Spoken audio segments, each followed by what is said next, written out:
So on to the moment that everyone's been waiting for. The wall of shame. That's right. Everyone who calls me a PC elitist, or whatever it is, a console hating fanboy, well, you've got an interesting look ahead of you right now. You can classify it as whatever you want. Some people say they're right, some people say they're wrong. But well, there's a lot of proof here just to say they're wrong. So we got a lot of consoles to worry about. Now, also down the bottom there, we've got our vinyl collection as well as one or two collector's editions. We'll worry about them separately. But just before we start, just before we go into detail on this section, the Hall of Fame, Wall of Shame, whatever, we're gonna pull a quick count. 1, 2, 3, 4, 5, 6, 7, 8, 9. That's the gamepad behind it, doesn't count. 10, 11, 12, 13, 14, 15, 16, 17, 18, 19, 20, 21, 22. I'm going to count 23 because my PS2 is connected up downstairs and that's usually sitting right in here. 24, 25, 26, 27, 28. That's 28 retro consoles. And yet people call me a console-hating PC elitist fanboy. What is going on? Now remember, that's 28 consoles here alone. 29 with a PS4 Pro, 30 for an Xbox One X, 31 for a Nintendo Switch, and just because I include it, because even though you could call it a home console, 32 for my actual proper JAMA hardware arcade. Call me whatever you want, but I come with receipts. I come with receipts. It's all here. The proof is in this video. Now, let's go. Let's take a quick look at what we got here anyway. Because why not? This bad boy right here, you might be wondering, Q, why do you have two PS3s? Well, this is my launch PS3. The one where this actually moves up. It's got all the card slots. It's got 4 USB ports. It's got everything. It also weighs a ton. The reason for that is this, since it's a launch model, has a physical PS2 built inside it, which it used for backwards compatibility for PS2 and PS1 games. So these were considerably heavier because they'd have a physical PS2 inside it. Obviously that was removed eventually and they switched over to software emulation for PS1 and completely removed PS2.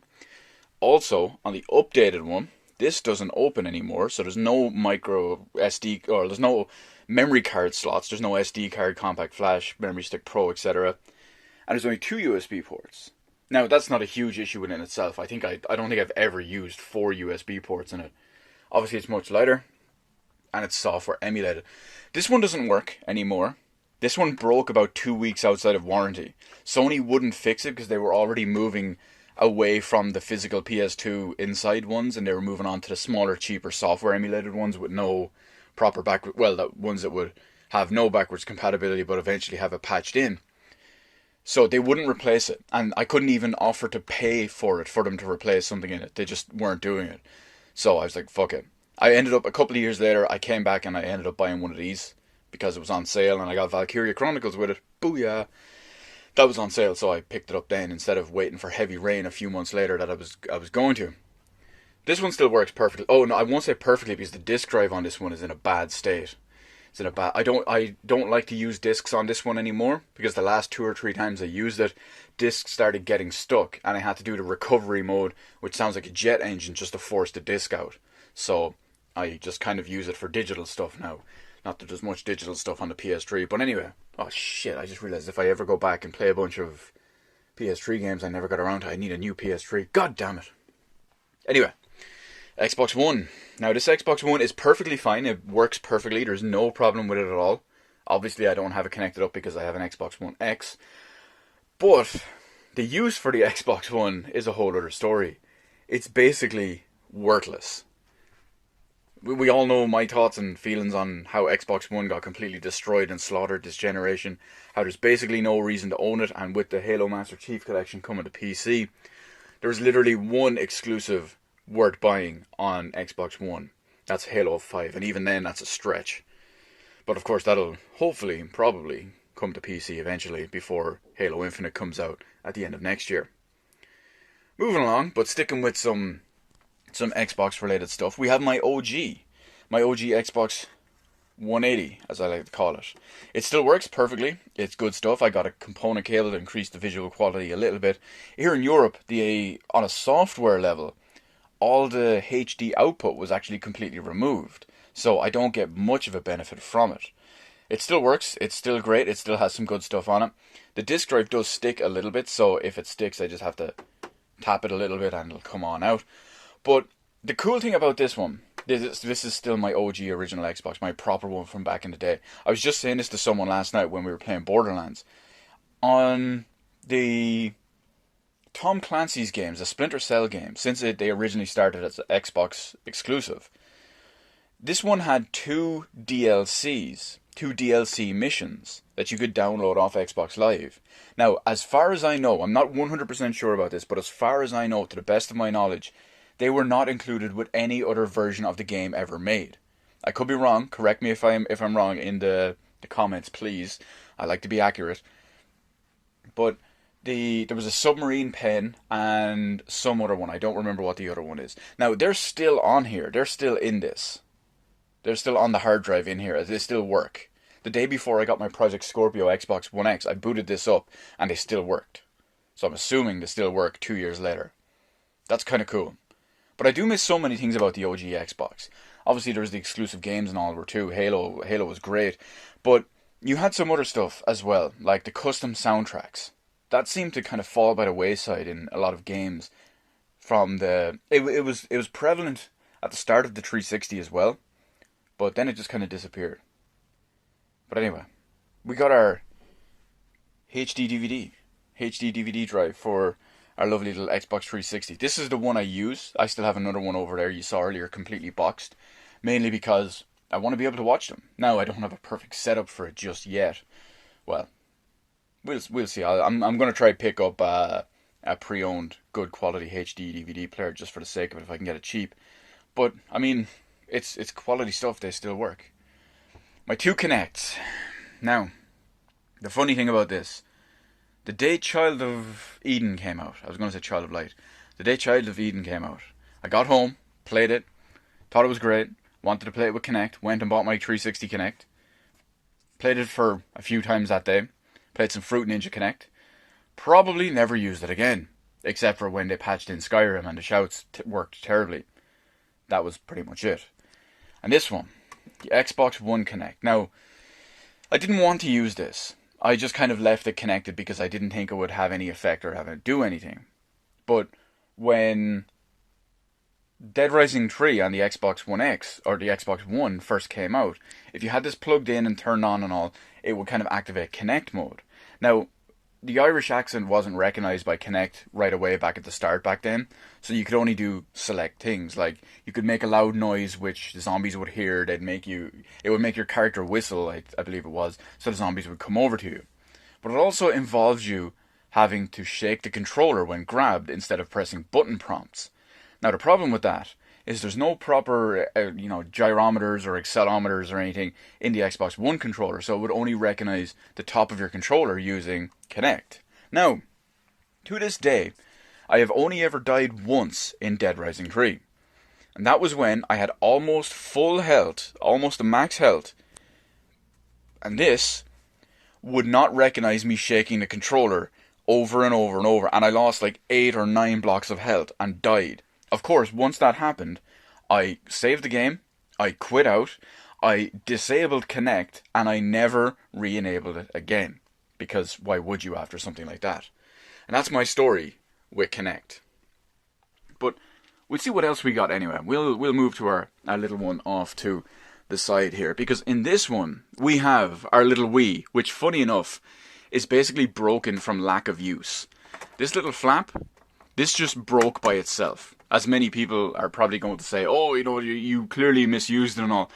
No, I left it sitting on its side with that flap open, never closed it, for about 4 years. Then one day when I was moving everything and it did close, it just fell right back open. And I said it to my friends, they laughed, then they checked theirs, and boom, same deal.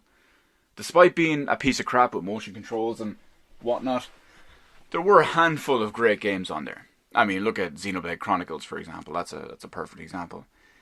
Base PS4, not much to talk about in that regard. It still works perfectly. I just put it up here because I got a PS4 Pro. And a GameCube. My good old GameCube. Now, you might be wondering, Q, what is happening with your Frankenstein of a GameCube? Because it's got an LCD screen. It's a foldable LCD screen. It can also be plugged into a car using the supplied cable and can be played in a car on the go. Take that Switch because it's portable. We got a Wavebird wireless controller thing. Wavebird's a fantastic controller. I highly recommend anyone wanting to play a GameCube uses one. Game Boy player, because, well, why wouldn't you be? It's a shame that Nintendo don't allow us to do that anymore with like a 3DS player on a Switch or something to that effect. But other than that, we got a Mega SG. Now, we all know the Mega SG. I streamed it before. It's an FPGA Sega Mega Drive. It also has an adapter for a Master System. Quality stuff, especially if you've got a lot of cartridge games or you like collecting and stuff too. The Sega Saturn. I don't really know what to say about the Sega Saturn because, well, it's kind of a meme within itself, isn't it? Had a couple of decent first-party games. Had a weird foray with 3D graphics because of how it worked, but yeah, that's pretty much it. It's kind of rough. But sticking with Sega and going to some good stuff is our Dreamcasts. Now, the Sega Dreamcast is a fantastic console. It's got so many great things about it. Sonic Adventure is a fantastic game. Shenmue 1 and 2 are masterpieces. And there's so many other great games included on it. Even if they were exclusive or if they were just third party eventually but were started out as exclusive for some reason. These did fantastic things. And it's kind of an underloved and underappreciated console. I know many people miss it, but it's kind of sad with how Sega had handled everything and it just kind of fell apart, which is a crying shame. Crying shame. We got ourselves another FPGA console. This time it's the Analog Super NT, Analog Mega SG, Analog Super NT. Obviously the Super Nintendo is the superior 16-bit console. It has better games, better library, better everything overall. And they look and play amazing on that system. I highly recommend it for anyone who likes the Super Nintendo out there. It's region free, just like the rest as well. You may just have to change the software in one or two settings depending on the game. But I digress. The Wii U, one of my most hated consoles, despite it having a handful of good games, it's still one of my most hated consoles ever. In fact, it's off the top of my head, it probably is my most hated console ever, alongside the Xbox One. They both are absolute failures, and this is considerably worse. Well, the sales numbers reflect it. I could get into how much I hate the Wii U. Like I said, it does have a couple of quality games on it. Mario Kart 8 started on there, it's fantastic. Tokyo Mirage Sessions, #FE is a great JRPG. There's a few others there too, but you get my point. My Xbox 360. This is my third Xbox 360, but I've never had one, that I can recall at least anyway, that red ringed. I got a 360 early in the generation, about 3 or 4 months after launch. That one I eventually traded in because the Elite came out. I needed a HDMI connection and whatnot. I just bought a big fancy new TV, I believe it was that day.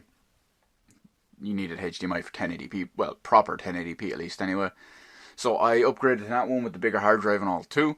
And then eventually, this one, there was some kind of, I'm not sure if it was a sale or a mistake or something. This is, I believe it's 250 gig slim model. And this one went on sale or had a mistake or whatever it was in a local store here for like 130 or 140 euro. So, you're damn right I picked up one of them and sold my Elite to a friend on the cheap. But this one served me so well over the years. The 360, I have over 100 360 games. And I mean, we all know the 360. Unfortunately, that was kind of the downfall of where everything started not being as high quality. Everything started being much more business orientated and commercialized. And while, yeah, that helped bring everything forward to the mainstream and whatnot, it still kind of suffered as a product of all of that. You know, you've got broken games launching, games being patched, games being unfinished, only getting patched later, all the proliferation of DLC, microtransactions, all that crap. That's really when it started, that generation, the 360 and the PS3. And that's unfortunate. But anyway, that's half of our wall of shame completed. Let's move on to our other half, when we have some nice old school stuff. And some vinyl. I guess that counts as old school stuff too. So up next we got the continuation and conclusion of the consoles.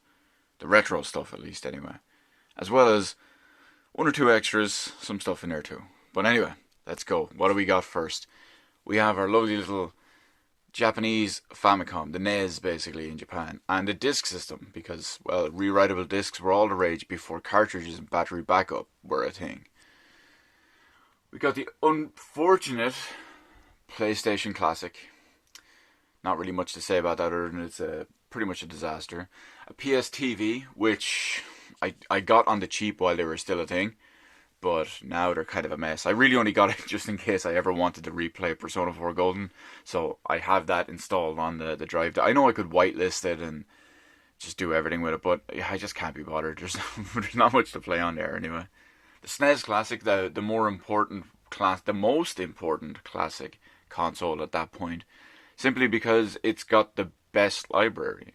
I mean, you can talk about how the NES has more games, the one sitting under it, but the SNES is considered the greatest era in gaming for a reason. You've got games on there like Final Fantasy VI, Mega Man X, Super Mario World 2, Secret of Mana, of course, Legend of Zelda: Link to the Past. The list goes on. There's a reason why it's the GOAT. Speaking of the GOAT, we got two GOATs. We got the real GOAT, and we got the terrible American GOAT, which just has such a horrible design. I don't know what they were thinking. Big boxy tank looking thing. Especially as well with the purple buttons. What was that all about?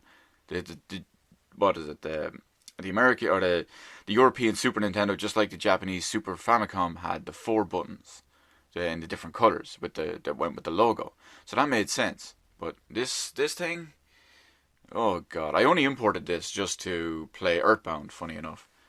But other than that, we got a PS1. It's not my original PS1. This is something a lot of people don't know and a lot of people kind of overlook. But when you look at the power button and the reset and the open button on the PlayStation, this is a second generation PlayStation. Now most people think, oh, but the PS1, the little mini one, was the second gen. No, on the original PS1 or PlayStation, that actually says power, the word power, instead of the icons. And this says open. It either says open or eject. I don't remember which one it is, but it's words. As well as on the back, there used to be a serial port right here where you could put in the action replay. So that was removed upon later revisions and stuff. Now usually I have a PS2 sitting in here as well. Excuse me, I'm dying. Usually I have a PS2 sitting in here as well, but it's down being used at the moment. It is going to come back up because I just had to tap out on what I was playing with it.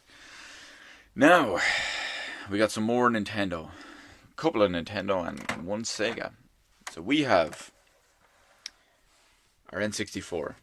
The N64 is important for several reasons. One, 4 controller ports. First proper mainstream console with 4 built-in controller ports. 2, represented Nintendo's first proper whole console that jumped to 3D and everything. Of course, there was the whole issue with cartridges and all too. But on top of that, one other big important thing that the Nintendo 64 symbolizes is Nintendo's ultimate downfall, or at least the start of Nintendo's ultimate downfall. Because, well, we had the N64, while yes, more powerful than the PS1, it was gimped by the main problem, the cartridges instead of CDs, which of course couldn't fit many games, and not to mention couldn't do full motion video properly, so everyone just kind of bailed over to their PlayStation with the superior format. And of course, after that, they went on to do the GameCube, which was smidge bit better. It was relatively realistic attempt. And then we had, well, the Wii, the Wii U, and now the Switch. So, yeah. One thing I do like about this one, our expansion pack. Everyone remember the expansion pack? I know I do. because you can only play certain games without it. Or well, not certain games, but in certain games, you could only play certain modes. And they were reduced modes. For example, you couldn't play story in Perfect Dark. You could only have certain amounts of bots and players and maps and whatnot in Perfect Dark without it. You couldn't play Majora's Mask at all. And there's a bunch of other games too. There's a bunch of games that you had to have it to play. There was a bunch of games that officially you could play without it, but they would boost the capabilities if you have it. And there's even a couple of games that would unofficially boost the capabilities if you had it. They'd run at a slightly better frame rate or slightly higher resolution, or there was something in a lot of games that would do it. It was kind of interesting in that regard. You really have to look up the list to see the real benefits of it. But we've got some NES as well here. Now this, I will mention for a second. First off, you see the colour difference between them. Neither of them are original, my originals anyway, because obviously I never had a NES back in the day. Because I live in Europe, and that's the next part I want to talk about with this. That's right, here in Europe the NES wasn't really a thing. It did exist, people did have them, but let me give you a perfect example. Back in the day, I knew two people, literally two people, that had a NES back in the day. And even then, this was during the days of the Super Nintendo that they got a NES. So, big paradigm shift from what a lot of you guys out there watching this are probably used to, because of, you're most likely used to watching the American YouTubers, or you are American and you grew up with that stuff.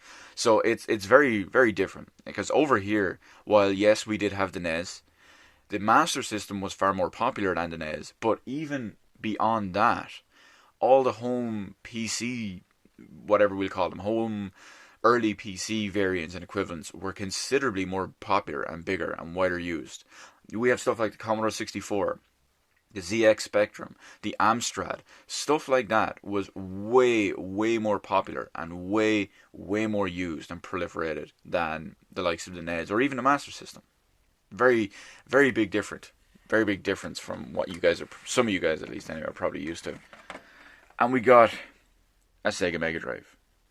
That is a Mega Drive 2, so it is unfortunately a little bit lower quality, because, well, they cut down the audio chip, they cut down the video chip, all that, just to cut the costs, as well as physical size and a couple of other things with it too. But yeah, Mega Drive 2, it still works, it's good. Unfortunately, it's pretty much useless to me now, as I do have the Mega SG, but naturally, I turn it on its side, so the stuff, the dust only catches in there and nowhere important. But that's it for part 2 of the Wall of Shame. The entire thing is now done. So all you people out there that want to go, oh, fanboy, PC elitist, this, that, and the other, I clearly have more console gaming history and experience than you do. So you might want to rethink what you think of me and reevaluate how you view what I say. But moving on from that, we do have one little nook and cubby left here after the Wall of Shame. Of course, there's a collector's edition of Naruto Ultimate Ninja Storm 4, which I really only bought because it was going cheap at the time, and, well, I've no intention of ever playing the game. And it came with a little weird Naruto that I didn't understand at the time.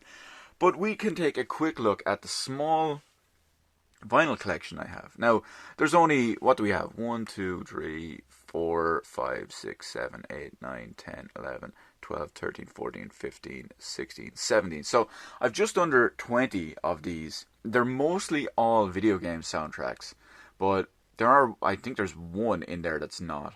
But there is a few more upcoming that I do plan on adding to this as well. Mainly, you'll find a lot of the stuff I have is by a UK company called Data Discs. They work with Sega a lot, and they work with a couple of other companies too, but Sega seems to be their prime focus. They get a lot of licensed stuff, and they work with original masters, and they work with, they can work with files that are ripped directly from arcade machines or directly from the hardware, and it's processed that way to kind of deliver the most authentic sound of the original song and the original representation of it. Because we all know something that's originally recorded and something that's the original master will sound a little bit different from how you might have known it growing up, be it your TV or the arcade machine or whatever it was. And that's what they tried to replicate. But anyway, there are a few others as well. Mondo is another another company that I have a couple of them in here. They do have an upcoming Metal Gear Solid soundtrack coming later this year that I do want to buy. But anyway, let's take a quick glimpse at what we got in here. You know what? I am going to do this the way I didn't intend to do it. I only got this recently. Castlevania Rondo of Blood. I didn't get a chance to listen to it because, like I said, it is a fairly recent one. This was done in a special distribution deal with Data Discs via Mondo, because Mondo are based in the US, and Data Discs sometimes distribute their stuff in Europe. Now, they always have a limited amount of them, but I mean, we got Symphony of the Night as well. So that's always well and good, because it's much easier to buy from the UK, for me at least anyway. But we also got Final Fantasies. I have to be very careful how I hold these. Final Fantasy VII vinyl. Now, this is a 2 vinyl set. All of them are picture discs, different pictures each, and naturally they're back and front sides. It's an official Square Enix production, so you know it's got the good stuff on it. Not the entire album, of course not. It's a 3 CD set, so trying to fit all of that onto properly, at least onto the vinyl, well, not really a great idea. And the Final Fantasy VIII version as well. Also a 2 vinyl set, all picture discs and all 2. Again, another official Square Enix product. That's one thing they do well. They do their music typically very good. This is a good example of one of the Data Discs releases. This one is Golden Axe 1 and 2. Kind of only bought this one out of nostalgia. The music and all of Data Discs doesn't really, of Golden Axe doesn't really grab me, but I was just kind of feeling nostalgic. The cool thing about Data Discs, what they do as well, for almost all their releases, what they do is they have the standard black variants like you'd expect from most vinyls. They usually have 1 or 2 different limited editions as well. Usually one of which is a solid color, which is, well, not so much a solid color, but it's a single color in a translucent form, most of the time, not all the time. And that color is usually related to the game in question. For example, one of the ones I have here is Shenmue, and that had the option of a blue translucent vinyl. And some of them have a white translucent vinyl, some of them have a white solid vinyl, some of them have a red translucent vinyl. It depends on what it is. It's always appropriate to what we got. Oh, and one of our old school greats. This one is obviously not a video game soundtrack. One of the better old school rap albums, Illmatic by Nas. One of the main things I try to do is pretty much all the vinyls you see here, they're all from way back in the day when analog sound, I say that like analog sound isn't a superior form. I don't mean this kind of analog sound. I mean, not digital sound. But all this kind of stuff is all from back in the days when analog sound was what it was. This was created with analog sound in mind. These music tracks, the sounds, the songs, whatever, they were created when analog sound was your primary thing. And because of that is why I try to get stuff that, I know they're slightly remastered and all for a bit more modern stuff, but you'll find that every vinyl I intend to buy, be it specifically, games as well, but more importantly, with real music and stuff as well, the actual proper music ones, I only intend to get ones that were old school, made back in the day when they were specially made for analog and things like that. Because it sounds more natural. I know most people, I mean, that's, vinyl just sounds better. You know what I mean. You know what I mean. We got some Outrun, more Data Discs. The vinyl I opted for in this one is the same color as the background here. It's a 3-tone between green, pink, and kind of a white. Naturally, I was when they announced the Outrun soundtrack, I was hesitant to buy it. Outrun has generally good music, but I was kind of hesitant to buy it because I told myself, unless they release Magical Sound Shower, I'm not going to buy it.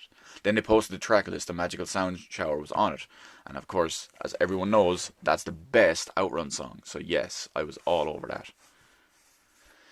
This is another one I haven't got a chance to open just yet. It's the Police Knots soundtrack. Now this one is by Data Discs as well, but they work in special license with Konami. Like I said, even though they mainly work with Sega, or that's their biggest one, they do work with other companies as well. Like in this case, Konami. This goes with my Police Knots game. Of course, one of their original releases, they first announced 2 releases when they first became a company. And naturally, of course, Shenmue was one of the ones I had to get. I always feel like they're going to add more eventually. Because when you look at the back of this, Shenmue Chapter 1 Yokosuka. Now, does this just mean it's music from, obviously, Shenmue Chapter 1, which is basically just the first game? Because when you look at all the tracks and all on it, it's just, I want more. I want more. One of my biggest and widely reaching tweets during one of the many Save Shenmue HD campaigns on Twitter that I've been a part of was a small brief clip of me playing the Shenmue theme from this exact vinyl. And that was one of my more popular ones. What else do we got? This is a more recent one. I only got this one a few weeks ago. Silent Hill. Now this is Silent Hill 1. This is done by Mondo. But on top of all of that, we also have the superior soundtrack of Silent Hill 2. Also vinyl from Mondo. This is where I found out, I think it says on the back here, also available from Mondo. Yeah, due in 2019. That's where I found out that there was the upcoming one. I've got a chance to listen to most of Silent Hill 2, not really any of Silent Hill 1. I just kind of wanted to hear one song on it really, but that was it. Snatcher. Of course. Oh, but Q, you hit Kojima. Wrong. Wrong as always. Remember, people, you gotta listen to the words that I say. But I think it's really cool that in here they have all the character art and all as well. Especially when you take into consideration some of the characters that are here. Like, for example, Metal Gear Mark II. Sound familiar? Anyone? In that second worst Metal Gear game of all time? I was going to call it second worst Final Fantasy game of all time. What else do we have? And Streets of Rage. This one came out at the same time as Shenmue. Streets of Rage and Shenmue both had the same initial launch. Oh, I should mention actually, my Shenmue, I think I said it at the start, my Shenmue vinyl is a translucent blue. It's the same kind of blue that was on the art and all at the front. And this one is a translucent red. There was another option where you could get kind of black splotches on the red. The same with the Shenmue one, actually. But I opted just for the solid colors. I like them a little bit more. Streets of Rage 2. This is one of their subsequent releases. I won't say later releases because it didn't come. This is number 5. Shenmue was number 1. Streets of Rage was number 2. Or was it vice versa? But 2 vinyl set. And of course, being the superior game. And depending on who you ask, possibly the superior music. And of course, an actual much later release of Streets of Rage 3. Because we all know, I always hesitate to, you know what, let me see if I can read it on here, because I always butcher it somewhere. Yuzo Koshiro. We all know Yuzo Koshiro makes amazing music and amazing soundtracks, as referenced by all his work, basically. And some Super Castlevania 4, also from Mondo. Possibly the best soundtrack of the Castlevania ones that I own, at least, anyway. Now, I know I haven't opened the other 2, but I mean, I've played the games, so I know the soundtrack from them. And the music in this one is good, but I think this is more akin to why I bought Golden Axe. I was more nostalgic, and it was just more so remembrance of it. The music is good in this, and I do enjoy the music of, what am I calling it? Shinobi, more than I do the music of Golden Axe. But I think I only bought it more so because of the nostalgic side of it. But anyway, we can move on to, well, whatever we're going to cover next. Because all the vinyls, all the old school analog music is done. And yes, I can't believe we're still at it. But anyway, let's do this. We'll take a quick look over this section. We got our Vita. We got one or two GameCube specific things. We got the Switch. We got some Dreamcast. We got a Game Boy camera. Some random stuff, including Mega CD games. And even a PC game in there too. But anyway, let's start from the top. This, funny enough, is... wow, that's still dusty. This is a little kind of GameCube disc thingy. Disc holder. I only have 2 discs inside there. Because inside this, there was a... It's going to be very hard to do with one hand. There was a little magazine here back in the day. It was a GameCube magazine. And it came with GameCube discs. They were demo... Oh, shit. They were demo discs. Well, this one isn't a demo disc. There's another one in there somewhere. But this one is a DVD video, which came with it. Funny enough, it doesn't play on the GameCube because it's a DVD. So you'd have to put this into your PC or DVD player or whatever. But there's also a demo disc in here somewhere. I think this might be it at the back. It's a cheat disc. It's like a mini action replay. Maybe it wasn't a demo disc. Maybe it was that. I'm pretty sure there's another DVD video. But God damn it, why are these things so awkward with their damn size? GameCube, what is you doing, baby? And sticking with the GameCube, we got our Zelda. Now, funny enough, right? This is the Zelda limited edition. Came with the Ocarina of Time on GameCube as well as the Master Quest version. Now, this one, you might remember I had it over there in the usual GameCube collection. The one over there has this in the box. This is the one I took out of the original. I can't remember what I did. I think I traded it in or sold it or something, and I took this out of the original. I kept it for myself because YOLO. But anyway, what else we got? That's the end of the GameCube. We got our Vita section. Not much to go with in the Vita section. 7 games. Cold Steel 1 and 2. Good RPGs. Tales of Hearts are always great games in the Tales series. Persona 4 Golden, one of the best games ever I played, and the reason I bought a PS Vita. Persona 4 Dancing All Night, which I wanted to buy in the run-up and hype for Persona 3 and 5 dancing. Final Fantasy X and X-2 HD Remastered. I bought this with the... This is possibly the game that made me... What do we word it? This is possibly the game that made me... The precursor for why the Switch is unacceptable. I know we're talking about Vita games, but I bought this with the intention. Back then, there was only the Vita version and the PS3 version of this game out. And I bought the Vita version with the intent of saving... You can like cross-save your stuff over, and I could use it when I wasn't on my PS3. However, just like Switch games, they run exceptionally poorly. So I was in no way going to do that with the Final Fantasy X remaster. This runs awfully, by the way. And, well, I'm not repeating that all over again. And Dungeon Hunter Alliance. Only reason I have that game is because when I bought my Vita, I refused to buy a console without something to play on it, or handheld without something to play on it, so I picked up that. Played it for about an hour or two, the first 2 days, and yeah, that was it. Anyway, Switch time. Xenoblade Chronicles Collector's Steelbook. Xenoblade Chronicles 2, unfortunately, not a very good game, also runs like ass. Ultra Street Fighter 2 The Final Challengers, fun game. It's more Street Fighter 2, slight off balance, but I mean, well, Street Fighter 2 was never perfectly balanced, no matter what anyone will tell you. Oh, Q, Street Fighter was always perfectly balanced. Yeah, that's why they had to ban characters outright in tournaments and stuff like that. That screams balanced game, doesn't it? Breath of the Wild, the reason I bought the Switch when I did. Super Mario Odyssey, fantastic game. It's probably the second, well, it is the second best game I played in 2012. And this one here, this is the Secret of Mana collection. Now, this is the Japanese import, which was released 2 years ago in 2017. Now, the interesting thing about this is that just recently, a few days ago, there is an official, properly English translated localized version of this game. It's currently only available digitally on the Switch. However, in August, I believe it's the end of August, Square Enix are doing a limited published run of a physical version of this game.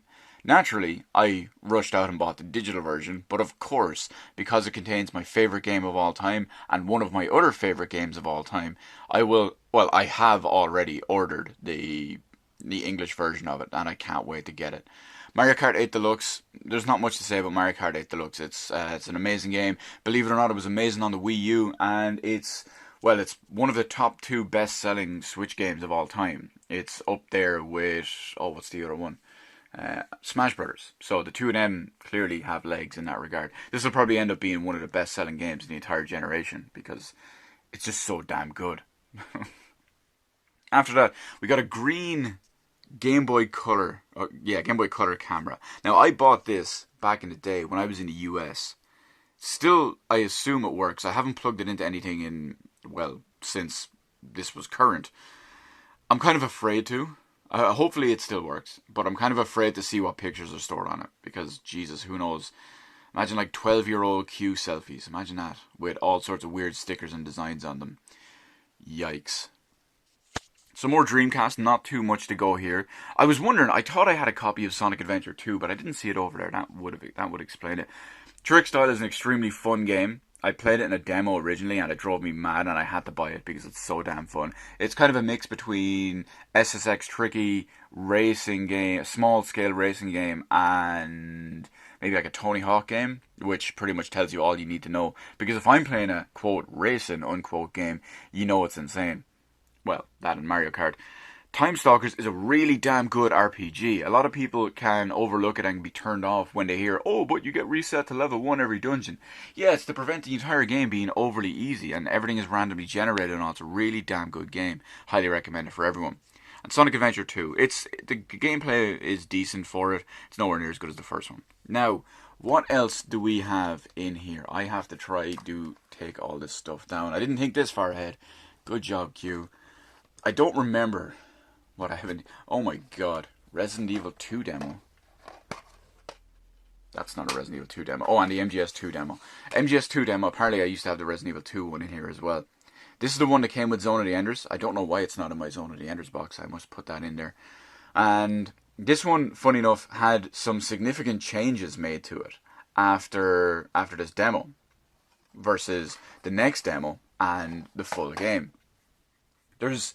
It's more so the layout and the order you do things in, as well as for obvious reasons. A picture of the Twin Towers was removed because this was before 9/11 and then the full game released after, so obviously that was taken out of it.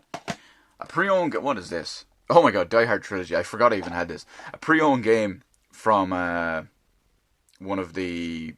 Where was it? An old rental thing that we used to have, but has officially gone under and no longer exists. What else have we got in the last few anyway? We got Blade Runner. Now this is PC Blade Runner. This is a completely different, separate story. It's still a damn good game. It's one of those point-and-click games, very similar to Broken Sword and Monkey Island and whatnot. It's really good. It's one of the better ones from back then. I highly recommend if you are still into retro games or that style of game. I highly recommend getting it. It's kind of hard to source nowadays. I'm sure it's out there, as well as purchasing, used physical copies. But unfortunately, it's made by Westwood, which are essentially no longer a company because EA shut them down, and that was that. The last two. Night Trap. Do. Because Mega CD Night Trap, of course it is. The game that started... One of the two games that helped found the ESRB. I'm sure you Americans love that. We don't have it here. We have a PEGI system. FMV games. The joys of having CDs, eh? And Snatcher. Oh, but Q, you hate Kojima. Jesus, when am I gonna stop hearing that? There's not much to say about Snatcher because it's a different game. It's a different style game. It is still kind of a point-and-clicky style game. Kind of similar to Blade Runner, to be honest. But I'm sure many of you out there have seen Snatcher. The European Mega CD copy is a little bit rare and a little bit expensive, but it's the same game. Like, most people can just get the US copy or pick it up on a different platform where it's considerably cheaper if you do really want to play it. Anyway, we move on to some of whatever else we have next. So moving along, we got some Nintendo, we got some Microsoft, and we got some more Microsoft. So this will be pretty quick, hopefully we got through. I got these nice little fancy box protectors. Golden Sun, good RPG, great RPG, mind you. What have we got as well? Unfortunately, the first two entries in the series are really good. The third entry in the series is kind of meh, and we haven't seen anything since. Fire Emblem.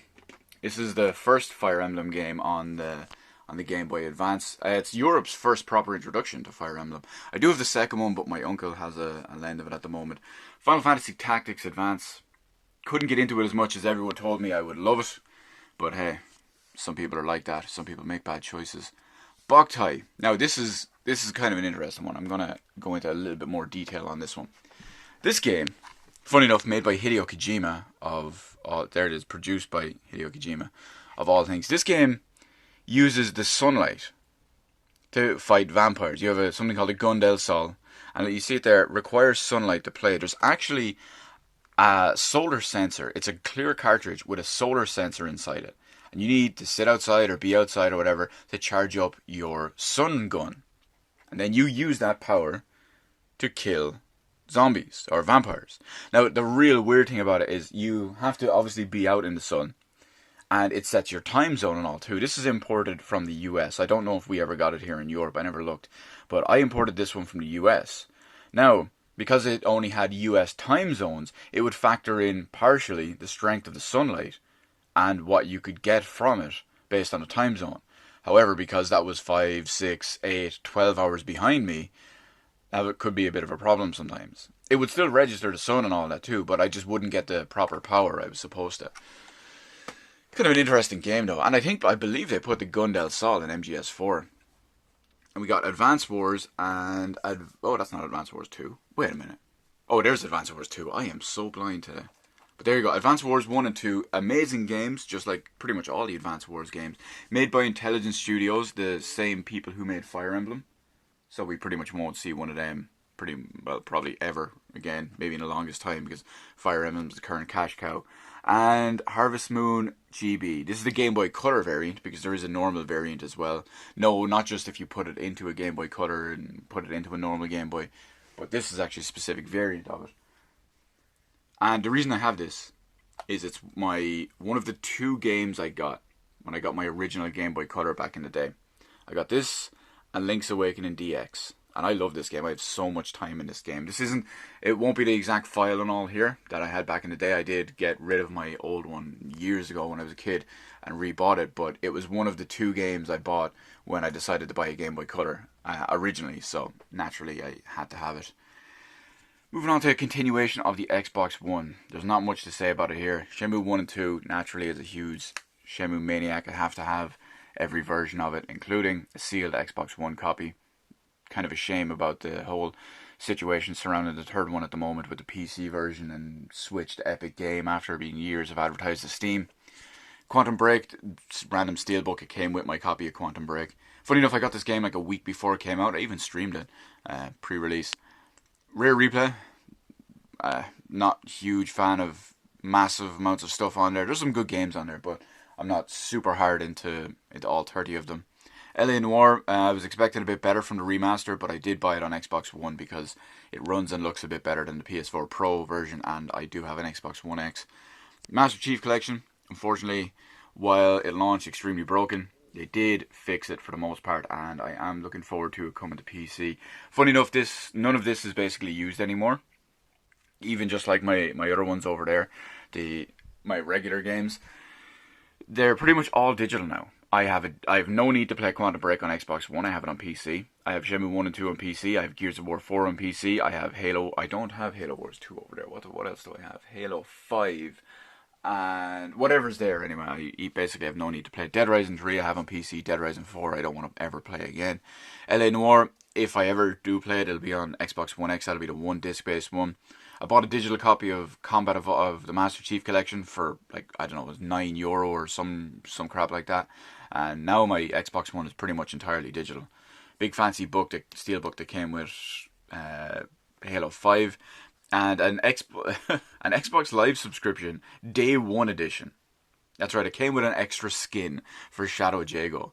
Funny enough, this box by itself on eBay sells for like €150 last I looked. The code is used, of course, because why wouldn't it be? But anyway, moving on to the last remnant of the Xbox 360 collection. Zone of the Enders HD. First one is a great game, second one not so much, but it's it's good quality stuff back when Kojima made good games. Unreal Tournament 3, kind of a fun game, especially if you play it on PC. I played a lot of Xbox 360 version with friends and stuff too. Two Worlds, game that had so much promise, looked so amazing. Then it came out and it was absolute trash.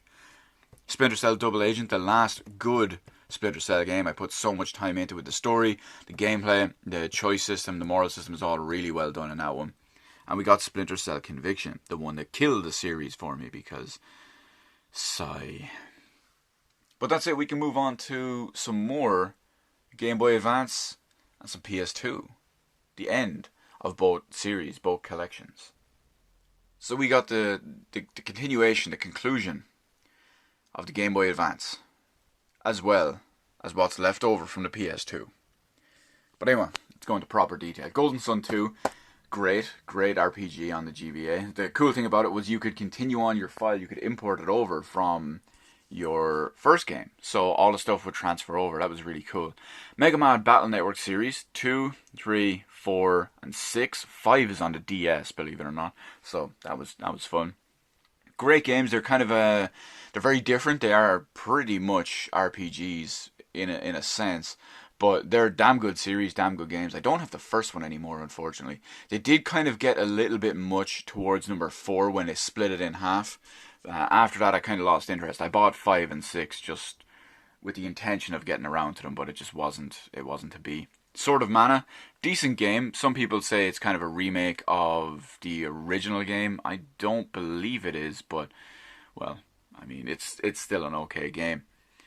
Now, Legend of Zelda, Link to the Past. It also includes a brand new multiplayer adventure for up to 4 people of 4 swords. That was eventually released on GameCube by itself. But naturally, as my favourite and the factually best Zelda game ever made, I had to have it. On pretty much everything. I had to have it. I love it. So good. So good. Take that, Breath of the Wild. Anyway, back to the end of the PS2. Zone of the Enders, the original version. Of course, why not? I should put my MGS2 disc in there. Funny enough, I played Zone of the Enders, or not so much as I played Zone of the Enders. Let me pull that back a bit. Back when the PS2 first came out, I was in a friend's house and he got a PS2 for its launch Christmas. Now, he had pretty much every game that was on it, but Zone of the Enders was in there. And I was a huge fan of MGS1. So when I played the MGS2 demo that came with Zone of the Enders, I automatically knew, okay, I need to have this game, this console, just to play this demo. Kind of excessive, but, well, I live my life in excess. And next up we have 13. Now this is it's a cel-shaded first-person shooter with David Duchovny voicing the main character. It's a great game, from what I remember. It's a very long game, and it's getting a HD remaster at some point. I think it's this year. Funny enough, this game has a special place in my heart, mainly because it's between me and my real life friends and all, it's coined some of the best quips, the best puns, the best play on words, the best jokes I've ever had. I made them all, or pretty much all of them, and we still talk about them to this day. And this game is like 15, if not more, years old, and we still bring up the stuff in this. It was that damn good. Xenosaga Episode 2, I didn't get a proper go with this one. Wild Arms 3 is a great continuation of the series. The great Wild West team that continues on in all the Wild Arms games. Valkyrie Profile 2 Silmeria. I almost butchered that name horribly. Haven't got around to putting a massive amount of time into it. But I did love Valkyrie Profile Linnet. I don't know the pronunciation. Tony Hawk's Pro Skater 3, probably the best Tony Hawk's game. Obviously 2 is great, 4 not so much, 1 is a bit restrictive, but 3 is probably the best one.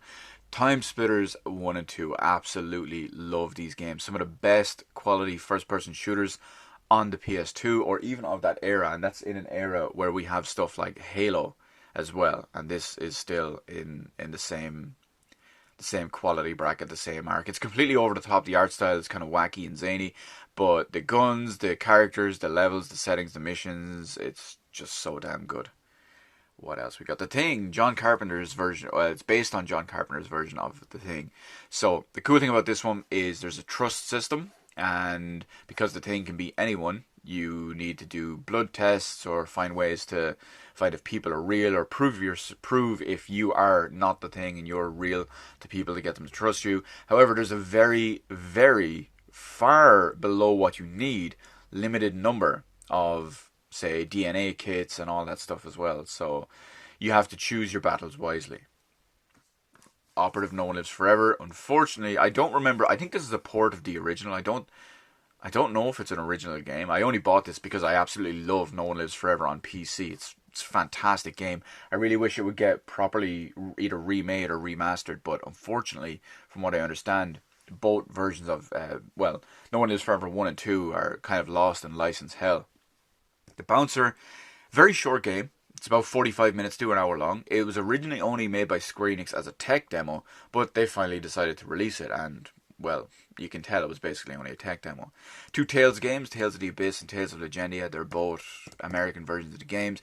I haven't played Legendia properly, and I've finished Abyss on the 3DS. And Taito Legends, I bought this for like 2 or 3 games on here. It's a collection of, I don't know, I think it's about 16, maybe 20 old Taito games, including stuff like New Zealand Story, one of the games I bought it for, Bubble Bobble, Rainbow Islands, things like that. I love it. But that's the end of this one, so we can move on to what we have next, and that's just Blu-ray. And funny enough, despite just because of the way I'm shooting this and the way I have the room set up and all, this will be the first proper Blu-ray section and video, but it will be, alphabetically at least anyway, the end of the collection. So screw shooting everything in a proper chronological order. I'm going my way, out of the way, all the different orders, all the different things, all the different times, all day, every day. You know what? Just because we'll start from the very end, because that's how I want to do it. We'll start with Z. We'll start at the bottom. Now, you may notice that some of this is out of... Remember I said I do stuff reverse chronology? Yeah, if it was to turn it, it doesn't make sense.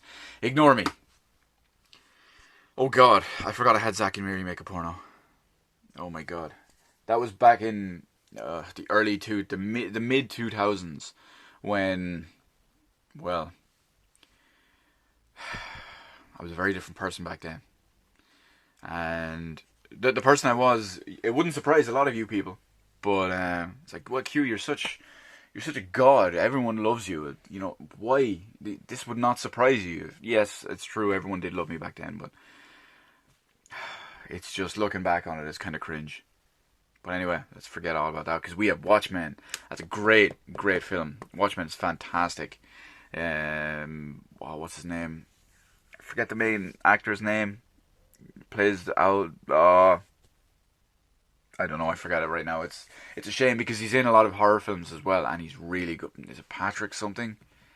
I don't know. It kills me, but he's really good in that. It's great. What else we got? Twin Peaks, one of my favorite kind of weird sci-fi paranormal shows and all as well.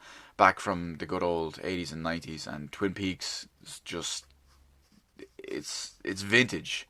In the best of ways, absolutely. It has the film in both seasons in here too, and obviously the third season is done separately. Tropic Thunder is just hilarious from in around the same time as Zack and Miri, but obviously it's proper comedy done right. Tremors is a B-movie classic, if you will. Toy Story 1 and 2, some of my favourite Disney films. I don't have many Disney stuff, but they are definitely 2 of my favourites anyway. The Silent House. Now this is an interesting film. This is a Spanish film, okay? But strangely enough, the film is about an hour and a half long, give or take. But the entire film is done in one single shot. No camera trickery, no cuts, any of that stuff. The entire film is done in one single shot. Now, there is 1 or 2 times where you can see kind of a mistake or whatever, but they shoot the entire film in one single shot. It's really well done in that regard. It does add a certain something to it, but it's not for everyone. But you know what is for everyone, or what should be for everyone, is The Shining. One of the best you could call it a horror / psychological horror films ever. It's just so damn good. And a few years ago, maybe 3 or 4 years ago, I got the chance to see on Halloween in a cinema here in my town. They had a European director's extended cut of The Shining playing on Halloween night. And I went to see that. It was the first time I'd ever seen that cut of the film. And it was easily, between the cut of the film as well as seeing it on a big screen for the first time, it was easily the best time I've ever seen that film. Highly recommend it to everyone. The Replacement Killers, some great Chow Yun Fat action. Some people would say, oh, it's his American stuff, it's not great, but I'm not going to be a pretentious dickhead like that. The Dark Knight, just there's not much I can say about The Dark Knight that hasn't been said already, so I'll just leave it at that. That's basically it. Other than bad voice. This is kind of an unpopular opinion, but I actually like the Sarah Connor Chronicles, the Terminator series. Not just because it had Summer Glau in it, but it's a decent series. Quality wise, it is a very, very B movie TV, BTV film, BTV series quality wise. But it has something about it, and it's set in the universe, the lore of my favorite film ever, so I can kind of get behind it in that way. Tekken Kinkreet, it's a good anime film. I got it a long, long time ago. I haven't seen it in probably 7 or 8 years at this point, but I remember it being good. And Talladega Nights, one of the earlier Blu-rays I bought. Watched it so much in one of my old jobs because, well, I could put Blu-rays on a TV and whatnot in work, and yeah, it's good times. Some anime, Tales of Vesperia. It was a prequel to the game, The First Strike. Sweeney Todd, decent film, some okay songs in it, kind of catchy. Superbad, now that's my jam. Superbad's a great film. Suicide Squad, Hell to Pay. This is one of the animated ones. I haven't opened it and got a chance to watch it yet. Star Wars, the original 6, if you will. It was the complete saga back when this was the complete saga. Obviously, watching 4, 5, and 6 is obviously a masterclass, but 1, 2, and 3... Well, put it this way. Whenever I usually break this out, I only watch 4, 5, and 6. And some Star Trek. Damn it. Sigh. Some Star Trek original series. When I got these, I started watching through season 1, but I didn't have the time to finish it or move on to season 2 or 3. I loved TOS. It's great. I don't care what anyone says. But that's it for the end of our Blu-ray collection. I'm not going to move on to the rest of it just yet, because we're moving across in order. So prepare for all the stuff out of order, because that's what I do. Now remember when I said this big box was full, was packed, was to the brim with controllers? I wasn't joking. Because as you can see, it's packed all the way to the top. Now I'm going to pull some of these out. We'll have a quick look over them. But you can see I was serious. So what do we have in here anyway? Well, let's take it out piece by piece. Original, oh wow, I need to clean. Original N64 controller, complete with rumble pack. Yellow N64 controller. I tailor pick all my N64 controllers, mainly because we all know how the sticks get loose and all on N64 controllers. I know they can be replaced and all too, but if I'm buying pre-owned N64 official controllers, I will always test the sticks out before I buy them. Or I can get these ones. These are off-brand ones, and the sticks on these are, because these are new, the sticks on these are fantastic. They're extremely tight at first. Like if you buy this controller brand new, for maybe the first hour you use the stick, it's very hard to use, but it's done so well. And the great thing about it is the main thing I have 1 or 2 good official N64 controllers with great sticks. But the main thing I use these extra edition ones for are for stuff like WWF No Mercy, WCW vs NWO Revenge, and you don't need the sticks in those games. You need the D-pad and the buttons. And yes, you can taunt with this, but it's as long as the stick physically works, you just need to tap it in one direction, and that's it. So they're my kind of alternates. What else we got? We got some Mega Drive controllers. Damn good D-pad, mind you. 3-button variant, because, unfortunately, GameCube controller. I hate this GameCube controller, mainly because originally, when they first launched here, they were all purple. And my original GameCube one is all purple. I don't know where it is because it's broken. But then once I broke it, I replaced it, and they sent me this one. This is an official one as well, and it was the design that they replaced it with, and I hate it.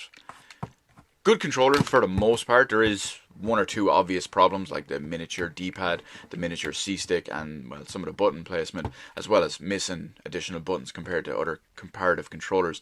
But overall, it feels good and all. I wish it would go away, because fuck you Smash players. That's all I can say. We got some Dreamcast. Quality Dreamcast. The good old VMU slot, because, you know, why wouldn't you have a screen on your controller? I mean, well, Wii U tried it, but you think Nintendo would have known better. It killed the Dreamcast, it killed Sega. Nintendo put it on the Wii U, and look how that went. What else we got? PlayStation 3 controller. This is one of the good ones because it is a DualShock 3. If you ever use a 6-axis, a non-DualShock 3 version, they're absolutely god-awful. They feel like 2-gram Fisher-Price toys, and they just play and feel like shit. What else we got? We got our PS2 controller. This one kills me. This one kills me. I've barely used this controller. In its entire lifespan, I've probably used this controller for a total of maybe 50 hours, if even. And the triangle button basically doesn't work, because I've dropped this controller a few times. I hate myself for it. I'm very, very good with everything I have, but I dropped that. I dropped it maybe 4 times, and it killed me because of all that. Xbox One, original. I was going to call it Xbox One, OG Xbox 180. Controller. I do not like this controller. I have 2 of them. I bought them for multiplayer purposes because most of my friends prefer these controllers. So I did buy these. I have a Duke in here somewhere as well. I much prefer the Duke. I've got big man hands, as you can see. This is kind of a small controller for me. So, I mean, it's not terrible. I just can't get used to it. After all that time, I just cannot get used to it. What else do we have in here? We're going to take everything out. I got my Wii U gamepad. And my Wii U Pro controller. One of the few things about the Wii U that was good. First off, this controller was impossible to find. It was absolute gold dust, bruv. But if you could get your hands on one, this controller was fantastic. It made playing almost every game better. There were a handful of games that you couldn't play with it, like Tokyo Mirage Sessions. That killed me. I couldn't play with this because you need the touchscreen on the pad for that. So, the big thing about this, I mean, the stick placement isn't great. It could be better. But I realized they wanted to mix it up a little bit. But the big thing about this controller, probably the best thing about it, is the battery. The battery on this controller is amazing in 2 ways. One, you charge this mother up fully, from scratch, from zero. This thing will last you nearly 100 hours. This thing will last you 40 hours before it even drops 1 battery bar indicator. So you're talking 60, 80, 100 hours out of this. It's fantastic in that regard. And it will retain the battery. You know what? It probably even still has battery in it. Let's try. It doesn't. It's been sitting in here for a few years. So the battery does die. But the battery in these, they hold a charge for so long. You could go without using this for months and it would still have a significant charge in it. Versus the Wii U Pro controller, the Wii U gamepad I have over there, which is absolutely awful. Let me give you a perfect example. The week before Tokyo Mirage Sessions FE came out on the Wii U, I hadn't used my Wii U in forever. I charged up my gamepad as well as this one. I charged up both of them. The game came out, I believe, was on a Friday. I charged them up on what would have been probably the Sunday night just before it. And I went to play with this when I got the game. And you can't use this. You can control stuff and all with it too, but you actually need the touchscreen to progress the game and progress the story. So I turned it off, I turned this off, I switched over, and guess what? In the space of less than a week of no use, the Wii U gamepad's battery had completely dissipated. Meanwhile, this thing you could turn off for months, come back later, and it still has significant charge in it. It's another third-party N64 controller, same brand as the other ones we have there. PS1 mouse, good stuff. Of course, it's a trackball mouse inside because, well, they all were back then. Just like my Super Nintendo mouse, this is a pre-owned one, not my original. I didn't have an original one, but this is, you know what I mean. It's not from back in the day. My PS1 is from the PS1 era, though. What do we got here? We have various different Super Nintendo controllers. We have the awful American one, which has 2 concave buttons and 2 convex buttons with 2-tone. I never understood that. We got the real proper bad boy that everyone cares about. The only good version of the controller. And all the cables to go with it. Because I have lots of Super Nintendo controllers. For multiple different reasons. What do we got? What do I have? The Sega Saturn controller. Not a great controller overall. I mean, some of these buttons I just don't like. They feel kind of loose and all. Same with the shoulder buttons. They can be a bit questionable. But the D-pad. Oh, lads, that D-pad, if you've never used a Sega Saturn controller, this is probably the finest D-pad I've ever used. It's a 50-50 tie between this D-pad and the metal like angular D-pad from the Xbox One Elite controller. Two best D-pads I've ever used. Not the terrible like radar dish looking thing, but the actual D-pad. I got another Mega Drive controller. What else do we have? This is the one I use. This came with my Skyward Sword Collector's Edition. It has Wii Motion Plus built inside it. This is my original one. It doesn't come with Wii Motion Plus. What else is there? Plenty of stuff. Another Super Nintendo controller. What's that? 4 Super Nintendo controllers, and I have one downstairs as well where I actually use it. An old school Wii modified Pro controller, not a Pro controller, a classic controller. They did have a different one originally. I don't know what happened to my original launch one, but this is the other variant that was redesigned to. I can't remember. Where did I get this one? Though this one came with Monster Hunter. No, did it? I think this came with Monster Hunter. There was one with Xenoblade Chronicles. It was a red one, but I didn't get that. We didn't have that limited edition here. This one, I believe, came with Monster Hunter. I believe. We got a Wavebird. Still works. Great controller. It runs on AA batteries and has a fantastic battery efficiency. You can put in 2 high-powered good batteries in there. It lasts you like 60 hours. It's great. What else? Oh my god, we still have so much stuff in here. We have... First off, right, we're going to break this into 2. We have a NES controller. Old school, angular, 2 buttons, start, select, and a D-pad. All you needed for pretty much this stuff. Obviously, this is not my original. I did not have a NES back in the day. But my good old classic... Now, this doesn't work anymore because, well, it's wrapped. I wrapped it like this for fucking 30 years. This was my main SNES controller back in the day. It had turbo fire buttons and all too, but... it just felt that little bit bigger. It was a little bit bigger than the normal one, and it felt so much better because of it. What else have I got here? Nunchuck. Take that Wii. I got my Dreamcast controller that's fully loaded, double stuffed. We got a VMU in the front, and we have a rumble pack. Well, I think they call it a vibration pack in the back. What were they thinking putting the wire at the bottom? I know there's the little notch there to sit it in, but god damn, it's just an awful idea. This is my original Xbox 360 pad. This is the one I got with my launch 360. The sticks are so loose, as you can see. They're just absolutely so loose. They're basically bald as well, and you probably won't be able to hear it or see it. Right, look and listen when I press an A. Click, click, click. B. Click, click, click. Y.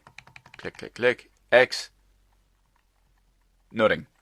That's my Phantasy Star Universe controller. Mash, mash, mash, mash, mash, mash, mash, mash. Oh, good times.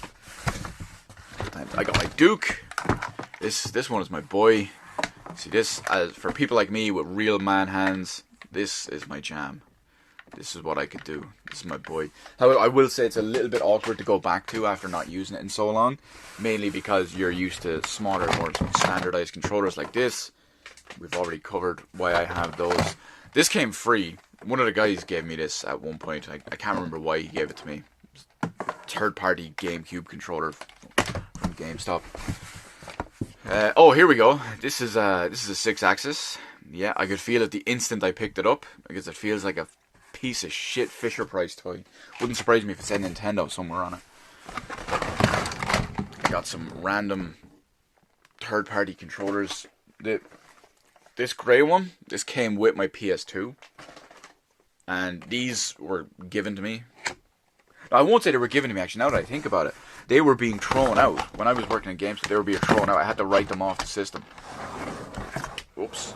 So when I was writing them off, I threw them out and took them for myself. Oh yeah, I have a PlayStation Move. I forgot about that. Maybe I should use it on my PS4. I don't think there's anything to do it on my PS4. And what else do we have down here? We got another NES controller. Oh, I'm going to save that one for last. We have another NES controller. We have my 360... Well, I say 360 Elite controller. It was the one that came with my Elite version of the 360. This next one, this last one I'm going to show... Oh, wait, no, not my last one.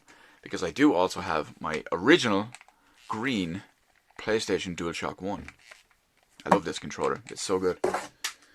But this last one, this is one of my favorites. This is imported straight out of Japan.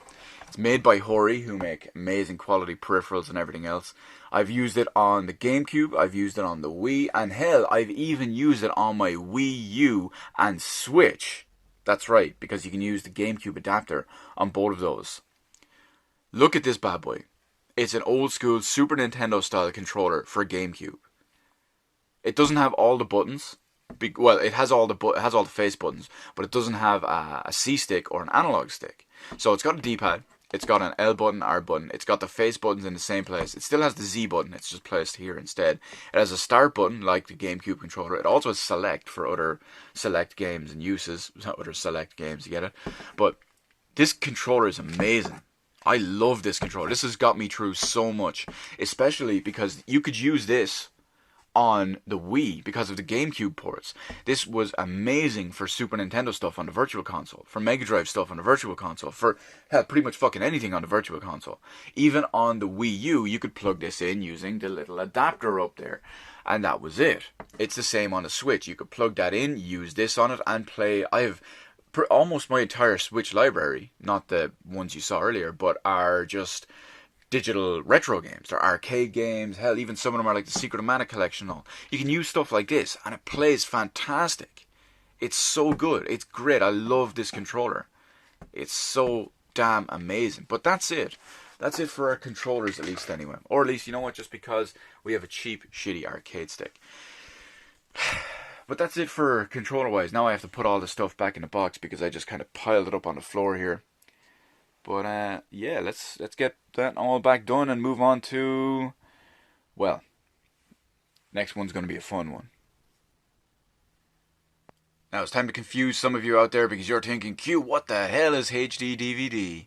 Well, you might remember at the start of the Blu-ray generation, there was a competitive format. Think VHS and Betamax. But we have HD DVD and Blu-ray.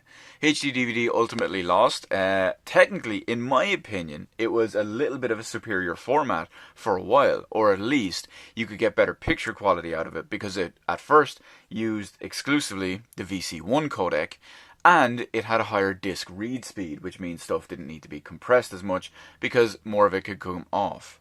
The big problem with it was that the discs were slightly smaller than Blu-ray discs, so you might not have as many audio tracks or something like that. But anyway, let's go. Unfortunately, they did lose out, but anyway, let's see what we got. I got a good collection of them. We got 300, good film.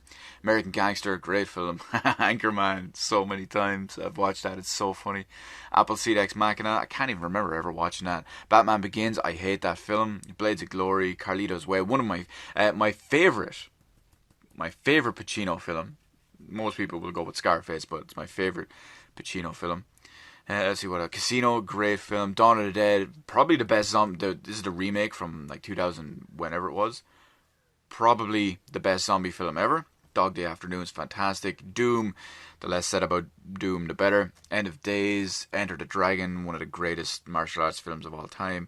Face Off, First Blood, that's Rambo First Blood. Goodfellas, Happy Gilmore, Heroes. Oh, woo lad. I Am Legend. I can't even remember why I bought that. I think, never mind. It's not even open. King Kong, Knocked Up, hilarious film. Mallrats, also hilarious. This Mallrats is actually signed by Michael Rooker, funny enough. Scent of a Woman, some more quality Pacino. Sea of Love, Shooter, Silent Hill. I had to import this from, HD DVD is region free, so I imported this one from Germany. It has an English language track, but you couldn't get it anywhere outside of Germany, funny enough. But Silent Hill, I really enjoyed the first film, or at least 90% of it. Swordfish, Terminator 2, my favorite film of all time. 40-Year-Old Virgin, absolutely love it. The Departed, great film. Fast and the Furious, Tokyo Drift, Last Samurai. Prestige, John Carpenter's The Thing, Untouchables, Jesus Christ, it's Jason Bourne. Ultimate Matrix Trilogy, it's like 10 discs. What else we got down here? We got some Top Gun. There's something else in there I can barely make out from this angle. Oh, Time Cop, yeah, because we all need to see Van Damme's arse in HD. Top Gun, Total Recall, Training Day, and Transformers. I mean, good collection. Some good stuff in there. It's just kind of unfortunate that it's in a real weird setup that I can't really watch too easily. But anyway, next up, PlayStation 3. So, PS3. Now, you may be wondering why one or two of it is out of order. Well, there's a very specific reason for that. Anyway, but let's do this. We'll start at the top, so it's in kind of reverse order. Tales of Symphonia Chronicles, the collector's edition. It comes with both games. It comes with Tales of Symphonia as well as a port of the Wii version and a couple of different little figures we'll see a little bit later. But Tales of Symphonia, one of the best Tales games. I haven't played the Wii version or the Wii sequel, but it is in here too. I also have it on PC that I'll get around to at some point. White Knight Chronicles 1 and 2 felt good games. They felt a lot like MMOs, but single player, although technically there was multiplayer in there too. Valkyria Chronicles 1, I highly recommend anyone play this, be it the remaster on PS4 or the PC version. Great game, fantastic. Splinter Cell Trilogy, unfortunately, the trilogy itself in general, the first 3 games are great, but this remaster is awful. They're based on the PC ports, which were from back in the day, were terrible PC ports, so unfortunately the HD remaster version is crap. Last of Us Ellie Edition. I have this signed by Troy Baker himself, aka Joel, and David, which is Nolan North. Ellie Edition, not the Joel Edition, and we didn't get the Pandemic Edition here, so that's a bit of a shame. We just need to get Ashley Johnson over here, and I will get the trifecta on here. Eye of Judgment, an AR card game based with the PlayStation 3 camera, the iToy. Have it over there somewhere. Kind of interesting at the time, especially because it was 2006 or 7. Tales of Xillia 2. Didn't really play much of it. Tales of Xillia 1, fantastic game. Tales of Graces, even better game. Siren Blood Curse, Resistance Trilogy. Oh, Resistance, okay, this good game originally at the start of the generation. Very hard to go back to. Resistance 2, absolutely awful. I bought Resistance 3 on a whim. I started playing it, and I was like, wait a minute. I can carry more than 2 weapons. Game here, Resistance 1, you had to pick up health. Like old school games, there was no regenerating health. You could use all the guns, all the ammo, all the everything. Resistance 2, kind of when it came out, it adhered to the FPS norms at the time. Regenerating health, 2 guns. Resistance 3 went back old school. It went multiple guns, as many as you could carry, all guns. Pick up health, no regenerating health. So it went back to actual quality. Resident Evil 6, right? This is still fully sealed. For those of you who don't know, I don't know how you wouldn't know, I've said it so many times at this point. Resident Evil 6 is my current #1 most hated game of all time. So you might be wondering, Q, why do you have a physical sealed copy of Resident Evil 6, as well as all the random collector's edition stuff that came with one of the versions of it, the No Hope Left edition? Well, at one point, GameStop was selling off the No Hope Left edition, which was previously over €100, for something like 20, 25, €30. So I picked one up just for collector's purposes. As you can see, it's still never opened because fuck that game. Ni no Kuni Wrath of the White Witch. Fantastic game, great RPG. I highly recommend it for everyone out there. It's getting an upcoming remaster on PS4 and PC this year, or direct PS3 port to the Switch. So I would highly recommend on, I believe it's in September, when this comes out on PS4 and PC. I highly recommend someone plays those versions. MGS4, one of the also worst games I've ever played. Absolutely ridiculously bad in so many different ways. Kingdom Hearts 2.5 Remix, 1.5 Remix. Great games, but and they even ran great on the PS3, which is very, very strange. Infamous, I hate it. I don't know how everyone likes it. Echo and Shadow of the Colossus, the remastered versions.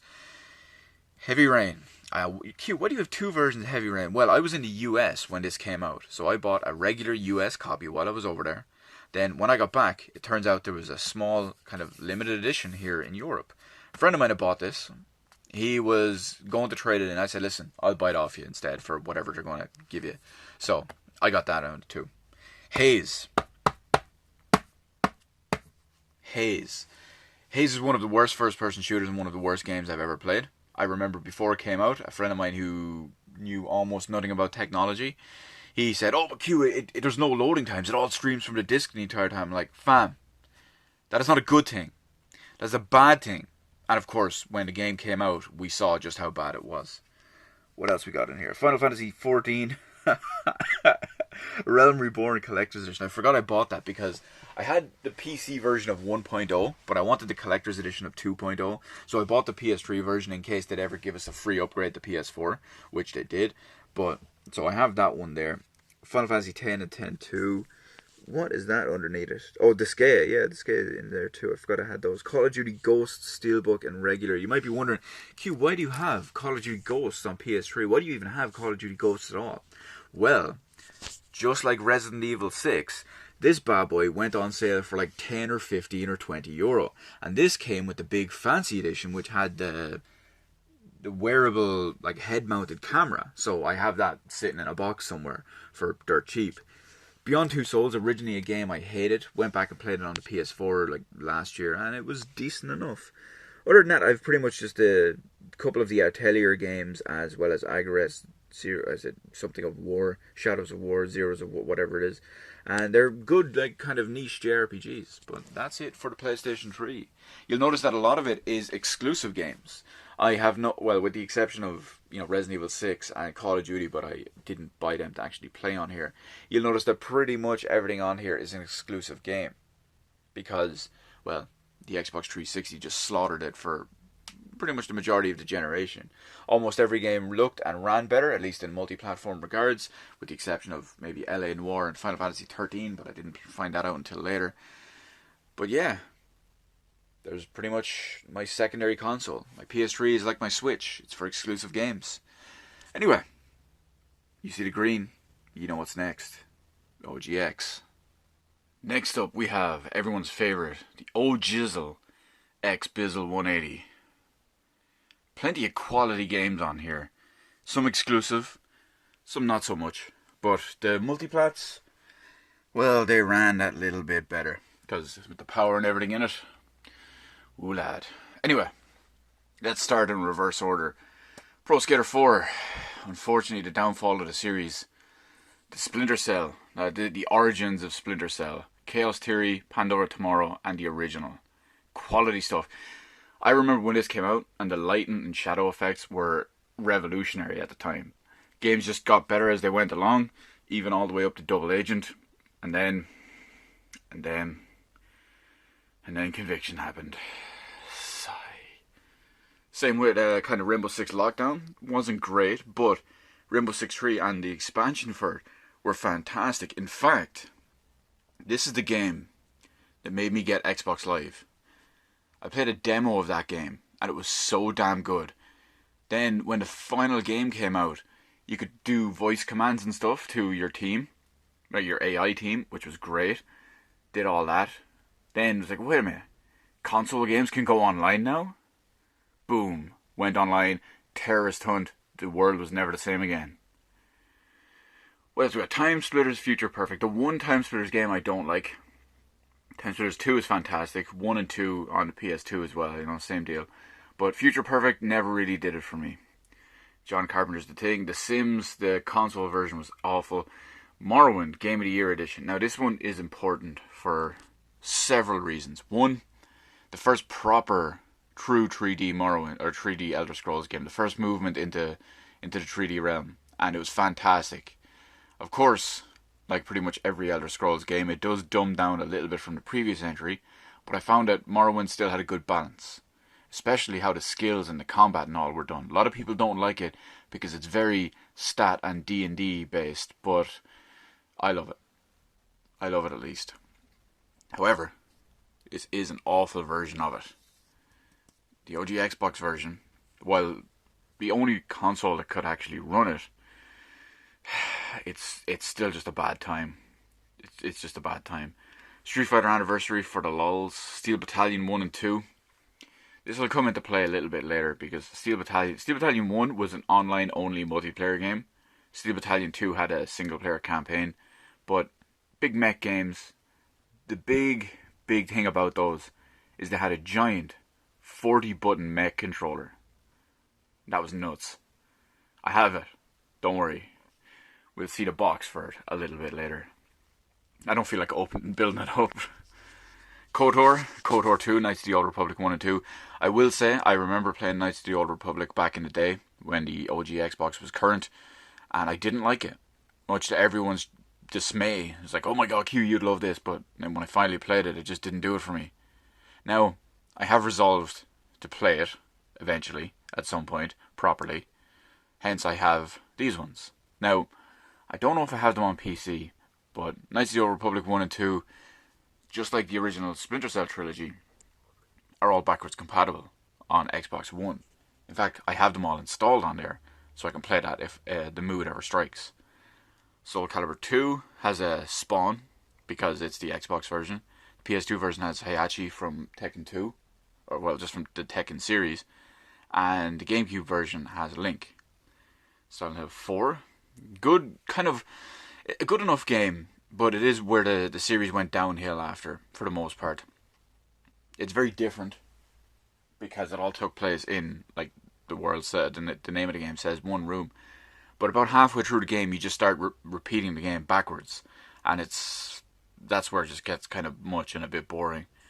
Shenmue 2, I don't need to say anything about that, because why am I still dying? I don't need to say anything about that because I said everything about it on the Xbox or on the Dreamcast. Return to Castle Wolfenstein, Project Zero 2, PGR 2, Ninja Gaiden. Never a huge Ninja Gaiden fan, just bought it for collectability. Midway Arcade Treasures 1 and 2. There's some good classic Midway games on there, especially with how hard it can be to find certain older arcade games because of licenses and defunct companies and whatnot. What else have we got? MGS2, Subsistence. Oh, this one is Substance. The MGS3 is Subsistence. Oh my god. Medal of Honor Frontline. That was because consoles weren't able to run Medal of Honor Allied Assault. They created their own console exclusive version in Frontline, which was awful by comparison. And then Medal of Honor Rising Sun, probably the worst Medal of Honor game I've ever played, and that even includes some of the more recent ones on Xbox 360. Well, I say more recent ones. I don't mean the modernized ones, because I never played those, but think early Xbox 360 gen. What was it? Airborne, and I think there was another one. Yeah, we don't talk about those. Max Payne 1 and 2, fantastic games. Obviously, the PC versions are the way to go, but compared to, say, the PS2 version, yeah, this is definitely a little bit better. Marvel vs. Capcom 2, Kung Fu Chaos, love that game. It's real... what's the word I'm looking for? Think almost Smash Bros, but Left 4 Dead in a Kung Fu universe. It's great. It's great. Jade Empire, many people said I'd love it. I will get around to playing it. I haven't installed on my PC. Naturally, we have Halo 1 and Halo 2 and one of the map packs. I downloaded all the maps back in the day. Motherfucker! Wow. I completely forgot to put my phone on silent.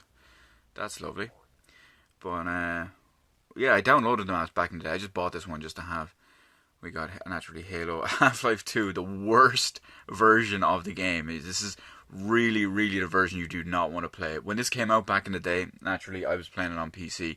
A friend of mine was going crazy. He said he wanted to play Half-Life 2, and he was thinking about getting it on the OG Xbox. I told him, no, don't you dare get it on the OG Xbox. This one is going to be an absolute disaster. It's going to be a 100% mess. And luckily, he held off anyway, and he played it on the 360. And he said, okay, yeah, it's a good thing you got me to wait for this version. And then, like, 8 years later, he finally got a PC that was capable of playing Half-Life 2. He went back and played it, and he goes, oh, wow. So, enough said. San Andreas, released separately on here, as well as the duology, the twin pack of GTA 3 and Vice City. Full Spectrum Warrior, it's a good game. It's a tactical, what do we call it? I won't call it tactical third-person shooter. Tactical war-based game. Really, really damn good. I really liked it. Fahrenheit, Indigo Prophecy for you guys out there. Fable and the bonus DVD for it. Never a fan of Fable, just kind of bought it for the collecting purposes. Dino Crisis 3, Dead or Alive 3, Brute Force, Brothers in Arms, Hell's, what's that? Road to Hell 30. Azuric, very good shit, brother. And the two Baldur's Gate Dark Alliance games. I already covered them in the PS2 and GameCube sections. So that's it for our Xbox 180. We'll move on. Hit up some PC stuff next. So we're going to hit up and take a quick look at the physical PC games. Oh my god, Q, what physical PC games? What year is this? Well, yeah, some of them are old, some of them not so much. But let's take a brief... We're going to rapid fire through this one as quick as we can. So we got... I don't even remember... Oh, you know what? I bought Battlefield 3 Premium Edition because I wanted to test it out on my new computer back in like 2013 or whenever it was. What else we got? Beach Life, Bioshock Infinite. Hate that game, mind you. Where is it? Hate that game. Although it is signed by the two main characters. The what is? Oh, that's a Bioshock Infinite book. Breath of Fire 4. Unfortunately, it's a really good game, but it's not available digitally anywhere on the PC version. Picked up the 2Ds nice and cheap. Got Black Ops on sale like a week after it came out. Infinite Warfare, I managed to pick up on... They were selling this special edition cheaper than the Call of Duty remaster by itself. So I bought this one because I wanted a remaster. Cannon Fodder, old school, Commandos 2, which is coming back in HD form now. Command & Conquer Red Alert, Tiberian Sun, Company of Heroes, great game. Crisis, Dank Souls 3, I will play it eventually.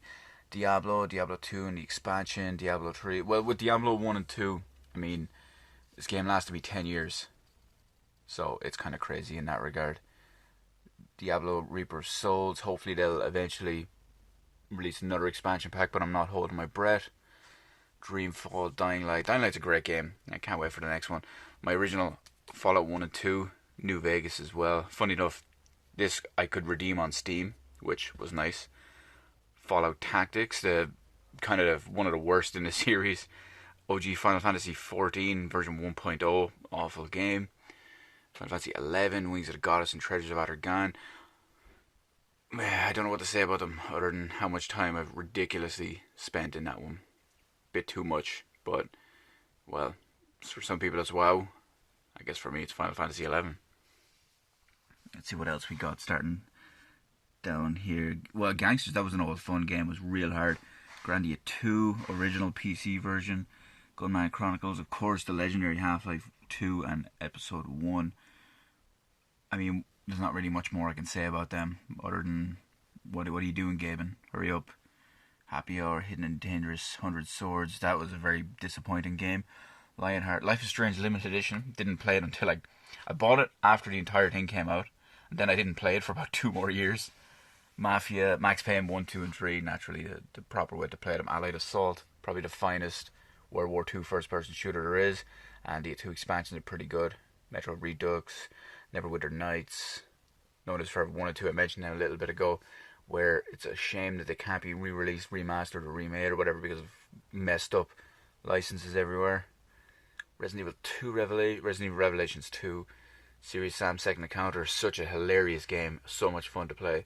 Silent Hill 2, Director's Cut, that's kind of a bit of a coveted thing now because it's not available digitally and you need the physical PC version, this one here, if you want to install the recently finished, properly overhauled HD mod and all the new stuff was in it.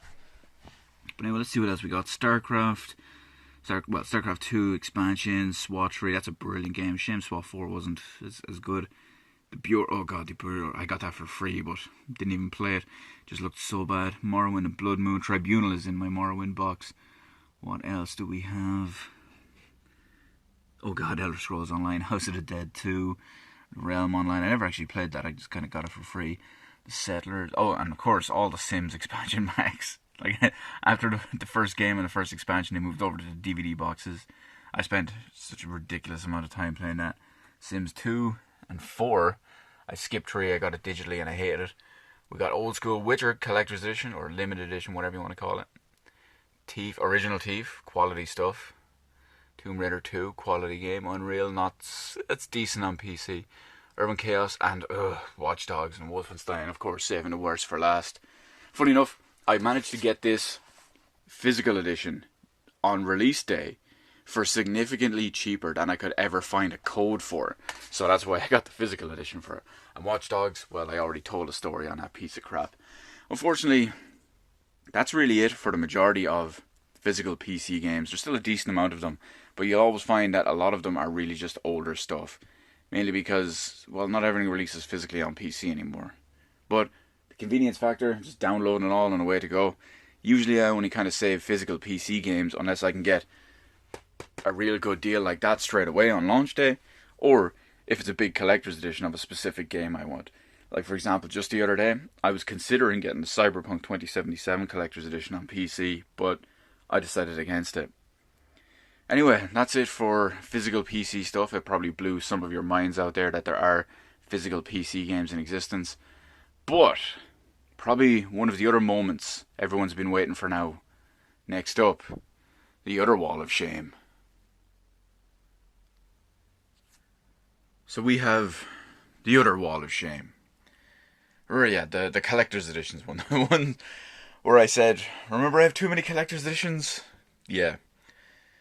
This is it. I mean, you've seen the other one as well, and you'll see it in detail now in a minute, but yikes. So, I'm not going to take out and go over absolutely everything here, because it'd be way, way too much. But, we will take a brief look at everything. I say brief, but we know how my brief is, because I talk too much. But anyway, let's quickly... You're going to wonder, Q, why do you keep some of this stuff? I just don't know. I just don't know. I just don't know. Anyway, what do we got? Switch Pro controller box. We have Kingdom Hearts HD 2.8 Prologue. SNES Mini. Oh wow, I forgot to dust that box. The SNES Mini. The Analog Super NT. We got a Wind Waker. What is it? A Twilight Princess HD collection. Tales of Zestiria. When I get to an important one, I'm going to talk about it a lot more. But well, actually, you know, just for the sake of it, the Super Nintendo's pinnacle, the best console ever. Some of the best games on it ever. Final Fantasy VI is on there. Secret of Mana is on there. Earthbound is on there. You've got so many high quality SNES games. It's just ridiculous. It's so good. Best console ever for a reason. Tales of Zestiria Collector's Edition. We got that's the box for Sniper Wolf up there. I don't know what's behind it though, and I'm kind of afraid to take it out. Yeah, it's... You know what? We're here. We're going to do this correct. We're going to do this properly. Let me see what I can get in here behind it. Oh, the fuck. Okay, yeah, now I know why I keep that shit there. Get out of here, Metal Gear Solid 5 Collector's Edition. I hate you so much. What else? What is this? Oh my god. I should have checked that, shouldn't I? That is a Final Fantasy 14 Collector's Edition. Now, given the fact that I know where my Stormblood is, that one is going to be Heavensward. Now, the fun thing about Heavensward, and I say fun heavily sarcastically, because of the size of that box, all the pre-release artwork and the promotional shots and everything they showed off for it, that box is a decent size. It's maybe about 12 inches high, the box. Not from here to here, but from, you know, when it stood up properly. Now, you figure the dragon statue they include with it is going to be about that size. No. You open the dragon statue, it fits in the palm of my hand. It is smaller than this. Now, I have a fairly decent sized hand, but it is smaller than the base of my hand, the base of the palm of my hand, to the tip of my fingers. It's smaller than that. That's a big ass box. So many people, myself included, were pissed off at that. Now, Stormblood, from what I remember, was a slightly bigger statue, and the upcoming one for Shadowbringers, which actually I got the email shipping notification for last night, that is tipped to be significantly bigger based on the dimensions published about it. But yeah, you get the idea. What do we got? A Final Fantasy Type 0 HD, good old PSP game finally ported. Of course, they didn't want to port it to Vita because, well, you know, why not? Oh, this is cool. I like this. I'm not going to be able to take it out. This is... I don't remember the full. No, you know what? That's going to come down on me. I cannot do that. Okay, there we go. So that's a giant Yoshitaka Amano art collection. There's several huge, thick art books in there. I believe it's called Something from the Sky, or Art from the Sky, or Trails from the Sky, or something along those lines. It's killing me that I can't really get it out of here. But it's a fantastic read. Or fantastic... I don't know if you call it read because it's art books. But the artwork of Yoshitaka Amano is amazing. It's legendary in Final Fantasy in that regard. So, it's epic. You've probably seen it somewhere if you're a Final Fantasy fan. But yeah. This is our original... Well, not original, I guess. But this is our Final Fantasy 13... Or Final Fantasy 12... Why can I not count? Final Fantasy 14 2.0 Collector's Edition. There we go. It's the PS3 copy. Oh, that's... Yeah, I need to get that out of there. We're going to try something on the fly here. I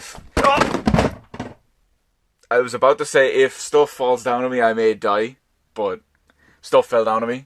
So, yeah... Thanks, Obama. See, I don't want to... Okay, now to recover from everything that just happened. We have Sniper Wolf. We have Tales of Zestiria.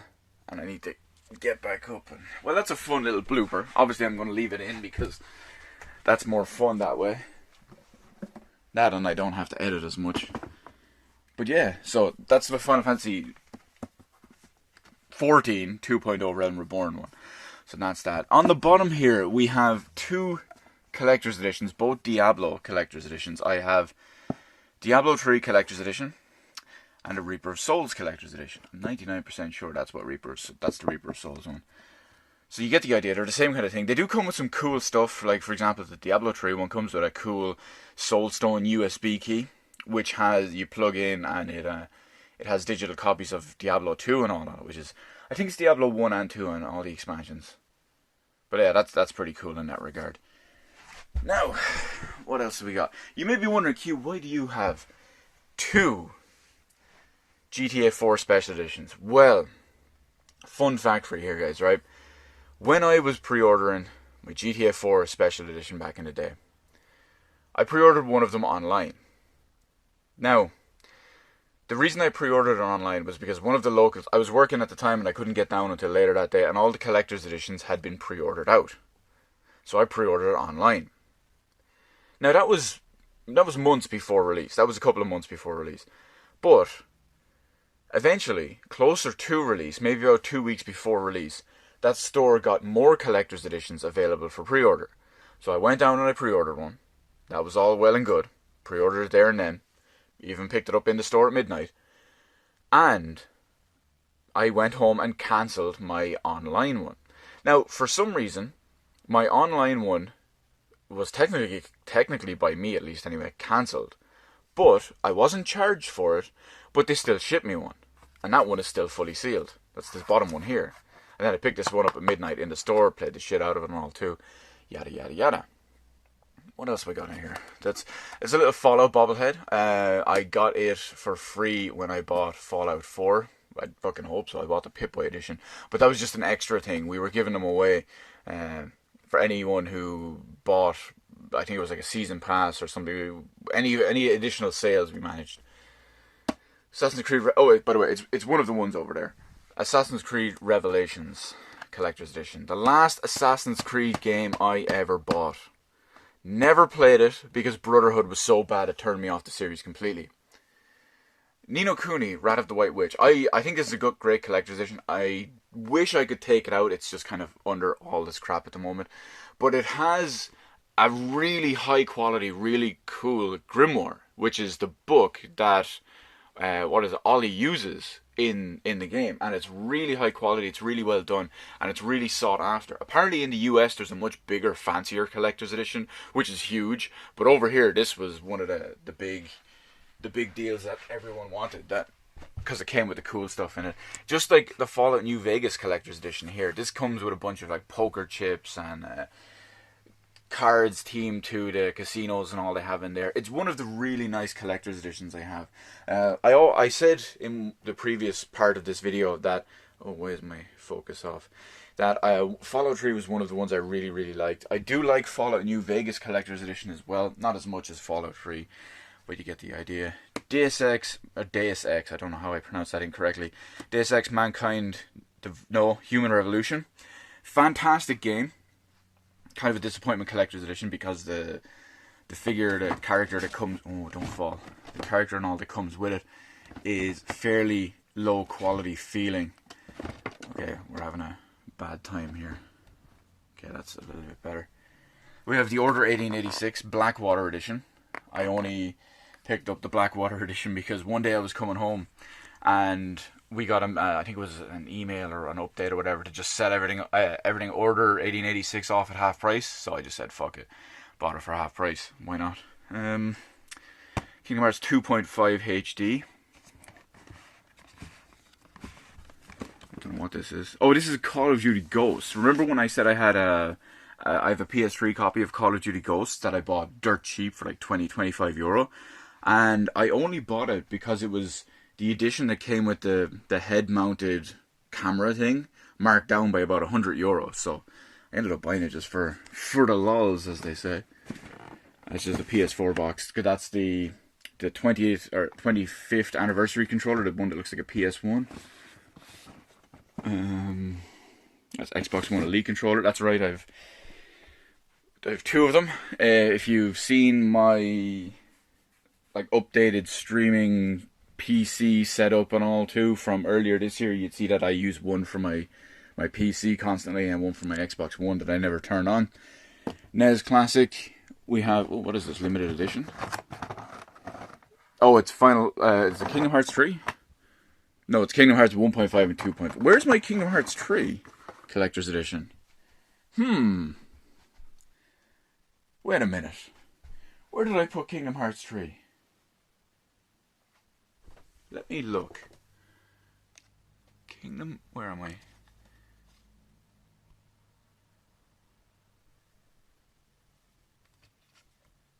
Okay, there's Kingdom Hearts 3. I guess I don't know. The collector's edition must be here somewhere. I don't even remember what it looked like. I'm such a bad everything.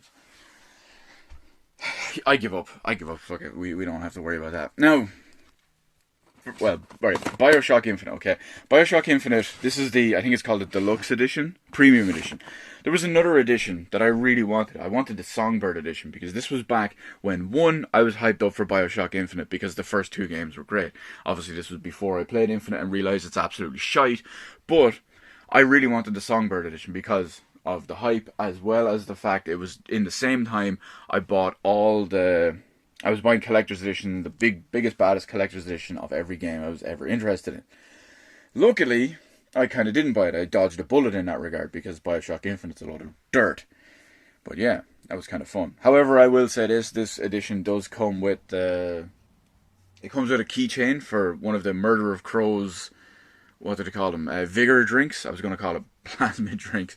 But yeah, that's kind of nice. I don't use the keyring, but it is kind of nice. Now, this one I do want to talk about, because this one. So look how big this is, right? This is tiny. This is, what, like 6 inches maybe. Now, does it say on it? Focus. Okay, it doesn't want to focus. That is the Damon Baird figure, statue, whatever it is, that came in the Gears of War Judgment box. Now, oh, I can't show you that box. Damn, it's like jammed in the bottom down there. Oh, that's such a disappointment. Damn it. But that Gears of War Judgment box is so big and so annoying. It's the same size. It's basically the same size as the GTA 5 box. So if you've seen the GTA 5 one, you know. It came with a cardboard divider in it that just had that little figure and the Xbox 360 game case just attached to it on the other side. I was so pissed off, so unhappy about all of that. These should be Xbox 360 controllers, or Xbox One controllers, yeah. They're the Halo 5, that's the Spartan locked one. And this is the Master Chief one. Yeah. Of course I bought both of them because why not? This should be Maiden of the Blackwater. Yeah, Project Zero, Maiden of Blackwater. For you Americans out there, that is... Wait, is it called Fatal Frame in America? I know it's called Fatal Frame in Japan. But it's the Wii U game with the cameras, Project Zero, Fatal Frame, same series, just has a different name. They didn't... Oh my god, this is worrying. They didn't want Fatal in the name when they were doing it.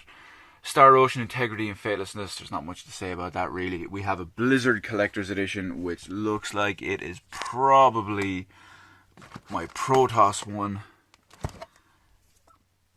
Okay, well, we're stuck in there anyway. I have all three of the StarCraft 2 Collector's Editions. One of them is obviously the base game for the Terrans. Then we have the Zerg expansion and the Protoss expansion. Protoss for life, so... Actually, you know what? It's hard to tell. Protoss for life anyway, so I will die on that sword. So that's energy sword. But what else have we got? Oh, right, my little Xbox 360... Arkham City Collector's Edition. I really like this one. That's the one that my Arkham City over there is from. The one I have signed by Kevin Conroy. So that's pretty cool. What do we have in here? Wait a minute.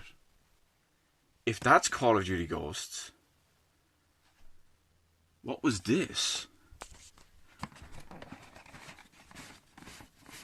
Oh, that's Modern Warfare 3, okay. Okay, so Call of Duty Ghosts was the one I bought on the dirt cheap with the €10 with the camera and all. Modern Warfare 3 I just bought as a regular collector's edition because I wanted it. Catherine! Hey, my kind of meme favorite game at the moment. You know what? We're gonna... Wow, it actually stays up. We're gonna quickly, briefly, run through this. Just because this is a special little segment for someone who's gonna see this video. So we have the Catherine Collector's Edition. We pop it open.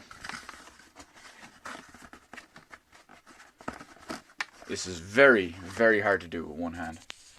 No, you know what? Where there's a will, there's a way. I'm going to ruin my collector's edition doing it.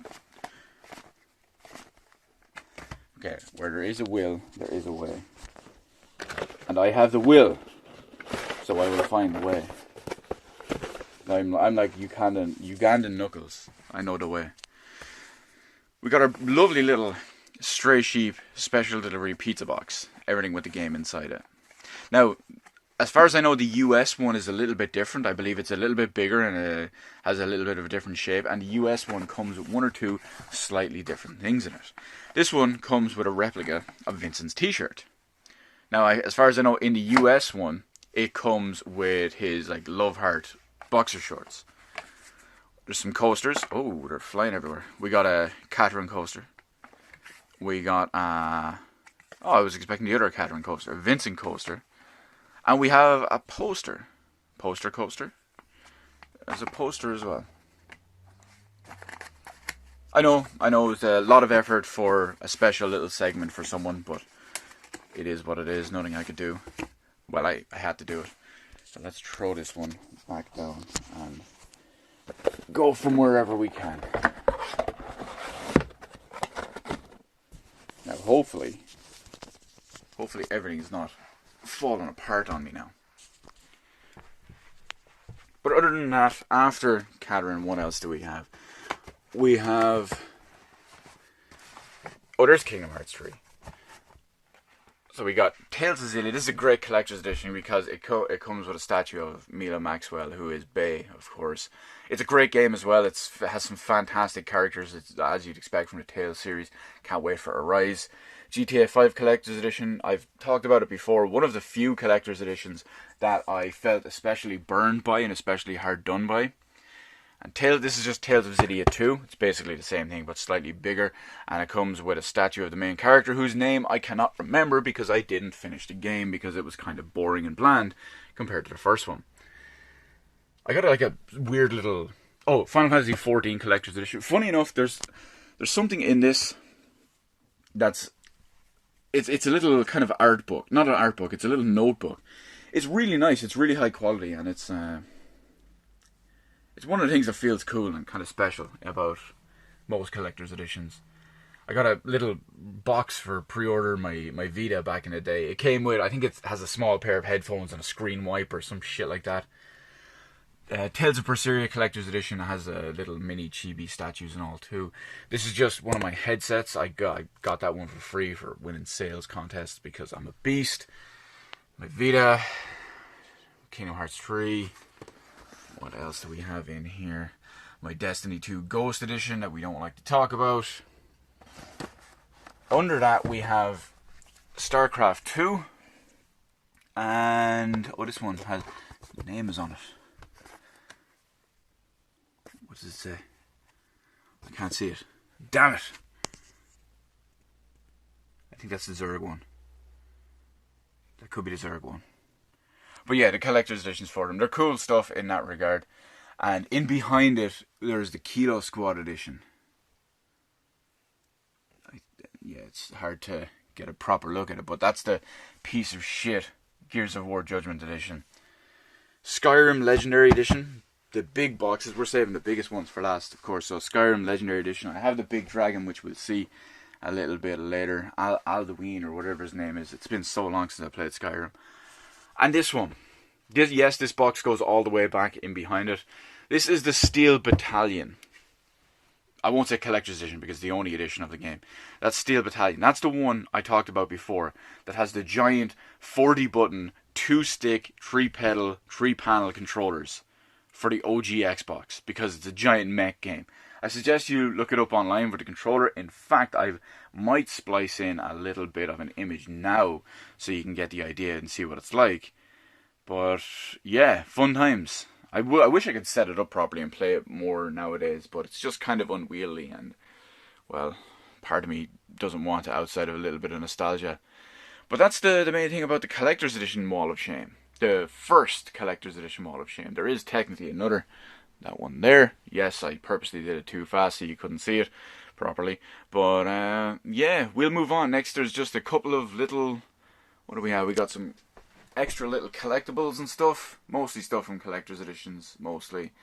And as well as the Blu-ray section. So pretty much everything you see here is just collectibles that came with games, with the exception of a few things. Amiibo, for example, they're little small ones. And Fran, she obviously was a separate one too. But they're little chibi characters and stuff that came with different Tales collector's editions.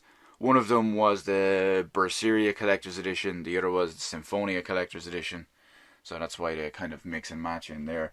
Soldier 76 from Overwatch Collector's Edition. Fran Playarts Kai, who I need to find her arrow and set it up properly again. Now, you'll notice with... Oh, there's Mila Maxwell from Tales of Xillia. Dude from Tales of Xillia 2. Adam Jensen from... That's the one from Mankind Divided. But you'll notice that pretty much all my amiibo, most of them at least anyway, are the Fire Emblem ones. The Fire Emblem ones were the ones I wanted. One or two of the others were just separate. I always wanted, you know, the Boo. I always wanted Bladders from Animal Crossing. Link I kind of bought on a whim because the day Smash came out on the Wii U, I went down to buy my Yoshi amiibo and I just bought Link just because he was there and I said why not at the same time. The one from Twilight Princess came with the Collector's Edition. These two here, I don't remember their names, but they came with the Collector's Editions or the Collector's Edition of Fire Emblem. I can't remember why I bought Samus and Zero Suit Samus. And I know why I bought the Anniversary Mario, for obvious reasons. I got some of the cards, despite not actually buying the card packs, but I can't remember. I think someone gave them to me out of some shit. But anyway, we move on to the Blu-ray section. Now we're going to try to keep this as quick as possible. But before we do hit the Blu-ray section, let's go over the extra stuff. Extra memory. These cost me 1 cent each. Sealed 32 meg PS2 memory cards. So they're, what is it, 4 times as much as a normal one. Of course, they're GameStop branded, so I don't trust them. So that's why I have multiple different official ones. Second controller for the NES Classic because it only came with one. Blue Dreamcast VMU. That's on top of my regular VMU that I actually use. Guess I need extra space. The PS Move charge station, which I completely forgot I owned until I started shooting this video. This cost me like €2 brand new because it was priced to clear. Do I have some... Oh, I got more vibration packs for Dreamcast. I have 2 Dreamcast controllers, so I have 2 VMUs and 2 vibration packs. One of which is in the things, one of which is not. And one of my lovelies, I should have put this in with the previous one. The Blade Runner Final Cut HD DVD Ultimate Collector's Set. This is cool, I love this. It comes in the Void Comp case. Inside it, it's got some artwork cells from the film and stuff too. It has a little small replica of, actually I think it's on the back, of Deckard's car. It comes with something like 5 different cuts of the film. As well as the little... We'll call it indicator from Edward James Olmos, because I don't know if you guys know, if you follow the film properly or you can't keep up with it or whatever, but spoiler alert, you should know it by now, Deckard is a replicant. Yes, it is official. That is the story from the director himself. It's told throughout it, and, well, some people don't pick up on it. A lot of people say it's all unclear, purposely, is he, isn't he, it's nice and vague so you can come up with your own one. No, a lot of people just can't pick up on the subtle text that says, yes, Here is why he's a replicant and we know about it for these multiple reasons. If you're unsure about it, just feel free to hit me up on Twitter or leave a comment in the comment section below and I'll tell you in detail about it. But anyway, let's go. We'll get a quick look in here. I got stuff to do, so I'm gonna go over this as quickly as possible. 10 Things I Hate About You, guilty pleasure film from my teens and all. 28 Days Later, good film. Great film. 28 Weeks Later is a decent film. 30 Days of Night is good. Akira is legendary. Alien 40th Anniversary. I actually only picked this up yesterday. This is an Ultra HD 4K Blu-ray. Now, it is only the theatrical cut. Unfortunately, it doesn't have the full, like, almost 3-hour director's cut, which would have been nice. But it still looks gorgeous, and it's one of the greatest films of all time. So, naturally, it is one of the films I do want to own. And it's one of the 2 4K Blu-rays I own. We'll get to the other one now in a second. What have we got? We got the Alien Quadrilogy. Of course, only the first 2 really matter. I have my Aliens signed by Michael Behan and... oh no, I'm forgetting his name. Al Matthews. Sergeant Apone. We got Attack on Titan Season 1. It's in 2 parts. Attack on Titan Season 2, which I'm about to start watching hopefully in the next few days. Band of Brothers, great show. I highly recommend it if you like World War II stuff. We got the Batman anthology. It comes with Batman, Batman Returns, Batman Forever, and Batman and Robin. Of course, the first 2 are amazing. The rest, they're watchable. They're watchable. We got Batman Assault on Arkham. Good stuff because... well, it's basically Suicide Squad. That's what the original Suicide Squad is based off. Batman by Gaslight. You'll notice. Not so much notice, but one thing I'll say is that a lot of the DC Universe live action stuff is questionable, but the DC Universe animated stuff is much better. And funny enough, it's the opposite way in the Marvel one. A lot of the Marvel stuff, the animated stuff, is okay. It's not bad. It's not great. It's just mediocre and average. But a lot of their real life stuff is much better. What else we got? Batman Ninja, I've still yet to watch the animated series in Blu-ray because it's a masterpiece.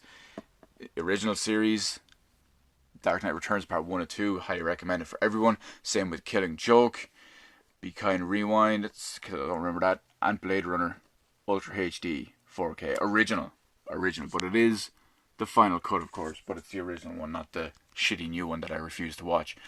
Brick is a good noir remake, or a good remake of a more modern remake of an old school noir film. Highly recommended too. Hey, Casino Royale. Don't know why I have it. Oh, well, because it was one of the first few Blu-rays out. Claymore is a great anime. I still need to watch it on Blu-ray since I bought it. Click, we don't talk about. Cloverfield, surprisingly, is decent. Bebop, one of my favorite things of all time, so I have to go with that. Same with Demolition Man and Die Hard. Now, that's that one. So we'll move on. So let's see if we can bang the other 2 shelves out pretty quickly. At least with some proper detail and whatnot too at the same time. So what do we got? Die Hard, oh god. Die Hard 4 I don't really want to talk about. The Dirty Harry collection, naturally, 2 of them are exceptionally high quality. The other 3 are still good, but 2 of them in particular are just exceptional. Exceptional. Ergo Proxy. Funny story about Ergo Proxy. I recently rebought this because I had it from way back in the day, but kind of wanted to watch it again, and this was just recently available. The first high definition anime I've ever seen. Back when there was Xvid rips, H.264 rips, and X.264 rips. The very first HD anime I ever saw. Very first HD file, HD resolution, everything. I believe it was... I don't know if it was one of the first ones ever produced in HD, but it was one of the first distributed in it. And I still remember, my friends still remember to this day, that this was the very first one we ever saw. Because it was new, HD and all. I got them down, tested it out. It was like, holy shit, we all still remember that it was Ergo Proxy. I think that's just cool and fun in that regard. It's a great show, it's quite the mindfuck, but it's definitely a good one. Escape from New York. I don't have Escape from LA. But Snake Plissken, Kurt Russell, just general badass. The Evangelion trilogy, I guess we call them at this point. 4.4 or 4.0, whatever version it comes out in, is supposed to be out next year in 2020. I'm waiting till I get all of them before I can watch it. Of course, the original series has been just ported, released, whatever, on Netflix. Many people are going to have their lives broken because of that, but I really hope they properly remaster with the original translation and put that on Blu-ray instead of just the Netflix one. Or maybe both. Maybe if they put both, with both options on there. Family Guy, back when it was still funny. I'm pretty sure this was kind of the last time it was still funny. Advent Children and Spirits Within, but, well, we all know how that goes.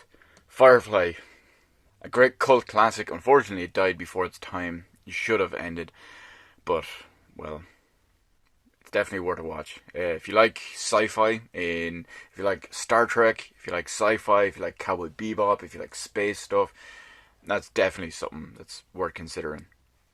What else we got? Important, at least anyway. Full Metal Alchemist, entire series on Blu-ray. Brotherhood as well. And just for the sake of it, signed by Ed Vic Mignogna himself, the legend. What else we got? The two films, The Conqueror of Shambhala. I always forget the other one. The Sacred Star of Milos and The Conqueror of Shambhala. There we go. One is they're both tied in that regard. And then we'll move on to the finest animated TV show ever made. Now, I speak of animated in the sense of, you've got The Simpsons, you've got Family Guy, you've got the ones that are aimed at teenagers and older people as well, teenagers and adults, like some you see on Adult Swim, BoJack Horseman, something like that. That's where this stuff shines. Futurama, the funniest one ever. It's easily, hands down, the funniest show, no doubt about it. The original series, all the original four, the four films, and the continuation when they finally came back and then ended it again. It's just so incredibly funny. Luckily, thankfully, I was lucky enough to meet Billy West. He's just so hilarious and a great guy in person. Waiting on John DiMaggio, maybe some of the others, Phil Lamar, maybe Lauren Tom, Katie Siegel, whatever it is. We need all of them here in Ireland because it would be absolutely legendary. If you're wondering why I don't have the first four, I actually do. They're just in DVD form, which I keep elsewhere. But for these ones, it's different. Because they never released the others on Blu-ray, which is a shame.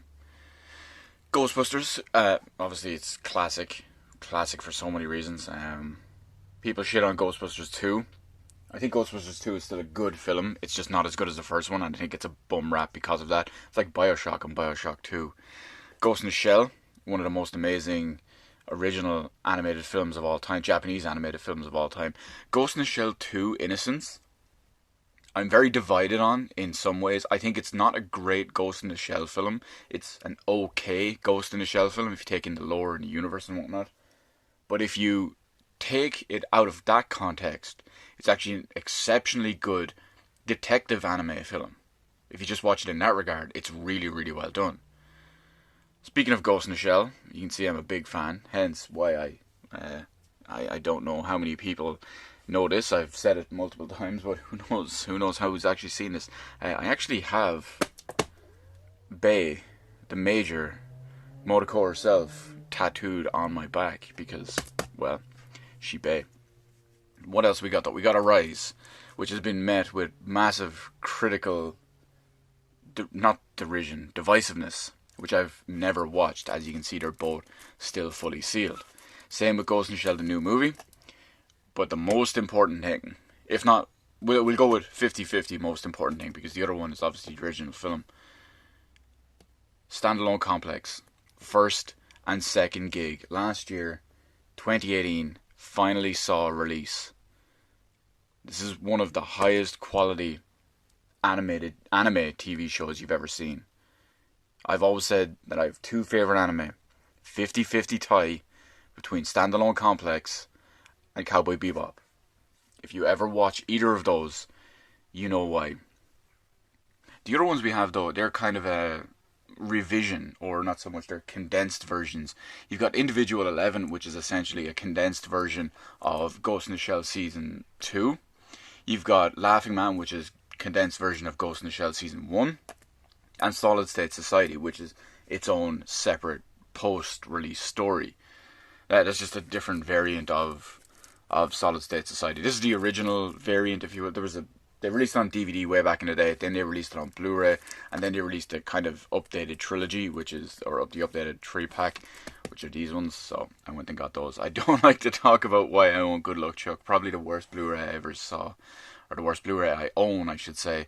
That's from a time in my life where I was kind of different, and I was into films like Click, I was into films like Forgetting Sarah Marshall, I was into films like Good Luck Chuck, but that was, the mid-2000s. It was a very different time. Hellboy 1 and 2, both great films. Hellboy 1 is a little bit better, even if Hellboy 2 is still good. And unfortunately, well, we all know the new Hellboy that we don't really like to talk about. But we can continue it on, move up with our final piece of Blu-ray collection. We got some Heroes. Funny enough, I have Heroes Season 1 on HD DVD, 2 on Blu-ray. I didn't feel like owning anything after that because of the state of that show. Hitman was decent. Hostel, I believe it was the first Blu-ray I own. Hostel. I have an old 2007 laptop with a Blu-ray drive in it. And while I was waiting for it to arrive in when it was released in work, I bought this to be able to watch on it there and then and be ready for it. Funny enough, that laptop has a resolution that's still higher than modern consoles because it's 1920 by 1200, which is over 1080p. So if you look at anything like the base PS4, base Xbox One, Nintendo Switch, yeah, my laptop from 2007 has a better resolution. Take that. And before he was Ant-Man, Paul Rudd was I Love You Man. Again, another film that fits in with the whole Good Luck, Forgetting Sarah, yeah, fits into that whole era, if you will. The less I talk about that when I was a very different person, the better. Infernal Affairs, it's a great trilogy. Most people don't know it properly. They only know the American remake. There's an American remake of this trilogy in the form of The Departed, so I'm sure everyone knows that one. This is the original Chinese trilogy, Infernal Affairs, or as they call it over there, I believe it's You Wanna Be Me. It's referenced in all the films and all too. Great trilogy. And as much as everyone shits on it too, The Departed is a great remake, of a great reimagining of it, if you will. Insidious is it's an absolutely brilliant modern horror film. It's one of the few modern horror films that's good. Insidious is great. Insidious 2 is good to an extent. Sinister is great. And The Conjuring 1 and 2 are great as well. Iron Man. I like talking about Iron Man because it's one of the best Marvel films. It's possibly the best solo Marvel film. Like when you look at other ones, like say, technically Civil War is a Captain America film, but it highly involves all of them, if not dozens, however many are in it, on different sides now. So it still really feels like a team-based one, like Avengers and whatnot. But I feel like Iron Man is Iron Man is just the best anyway. He's easily the best of the Marvel Universe characters, and I still think that's the best solo one, but I always love to talk about it, that it's really funny that if this film had flopped, we basically wouldn't have the Marvel Cinematic Universe as we know it. Because when you think about it, comic book films before Iron Man were never great. Now, they were kind of enjoyable, but they were never really critically acclaimed or successful. I know someone's already talking about Spider-Man in the comment section below, or Spider-Man 2, but no, they just weren't this tier. And that reflected that. But then when this blew up, well, the rest is history. But other than that, we have Juno. I like Juno. It's kind of a little nice indie film in that regard. I'm a fan of Michael Cera and his quirky little alternative characters, which is basically why he's the male version of Ellen Page. Kick-Ass is good stuff. Kill Bill, I love Kill Bill. This is the Final Fantasy. So let's try that one again because, well, doggone crazy.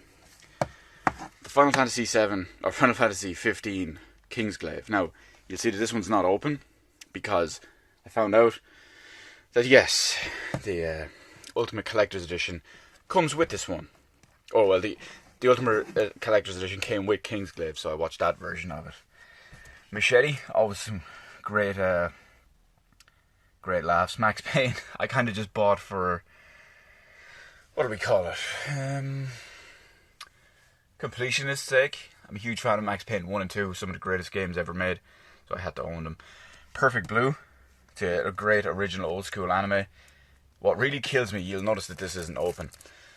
I bought that one, and then a few weeks later, before I got a chance to watch it, they announced a new Ultimate Remaster. So I'm just, I just left off. Ninja Scroll, great old school original anime as well. One of the very first ones I ever saw way back in the day, so naturally I had to own it. Outlaw Star, someone had been getting on me to watch that for about 20 years. When the Blu-ray collection finally came out, despite having it all downloaded, I finally got around to watching it. The Persona series, all Persona 3, all 4 films, and Persona 4. Now, these are 4 films. This is a TV show. Unfortunately, as far as I know, they never translated to English the Persona 3 TV series. And they never translated the additional Persona 4 Golden anime, which I would have loved to have all of that. But I have the sub versions of the ones that didn't come out anyway. Great, love them, Persona's amazing. But on top of all that, we're nearly at the end of this one. We got our Indigo League, basically season 1 and 2. I haven't got a chance to open and watch it yet. What I am hoping for is that they release them, or they have them ordered properly. Because back in the day, season 1 was basically episode 1, 3, 5, blah, blah, blah. And then season 2 was episode 2, 4, 6. So you would skip stuff, and then you go back and watch season 2 when that came out, and it was like, oh, it's starting back here, and it's skipping in. Hopefully, they're in the proper order in this. Same with the special edition trilogy of the first films. The only 3 I've seen. That was kind of after I stopped. Role models, that fits in with, well, that time, if you will. Imported Samurai Champloo from the US. Obviously, it was... where I had read that was actually region free, it turns out it wasn't. So eventually I managed to pick up a European PAL version, Saving Private Ryan. Also one of the best anime ever made, definitely in the top 5. What else we got? Scott Pilgrim, my second favourite film of all time. Saving Private Ryan is great. Sex Drive is absolutely hilarious.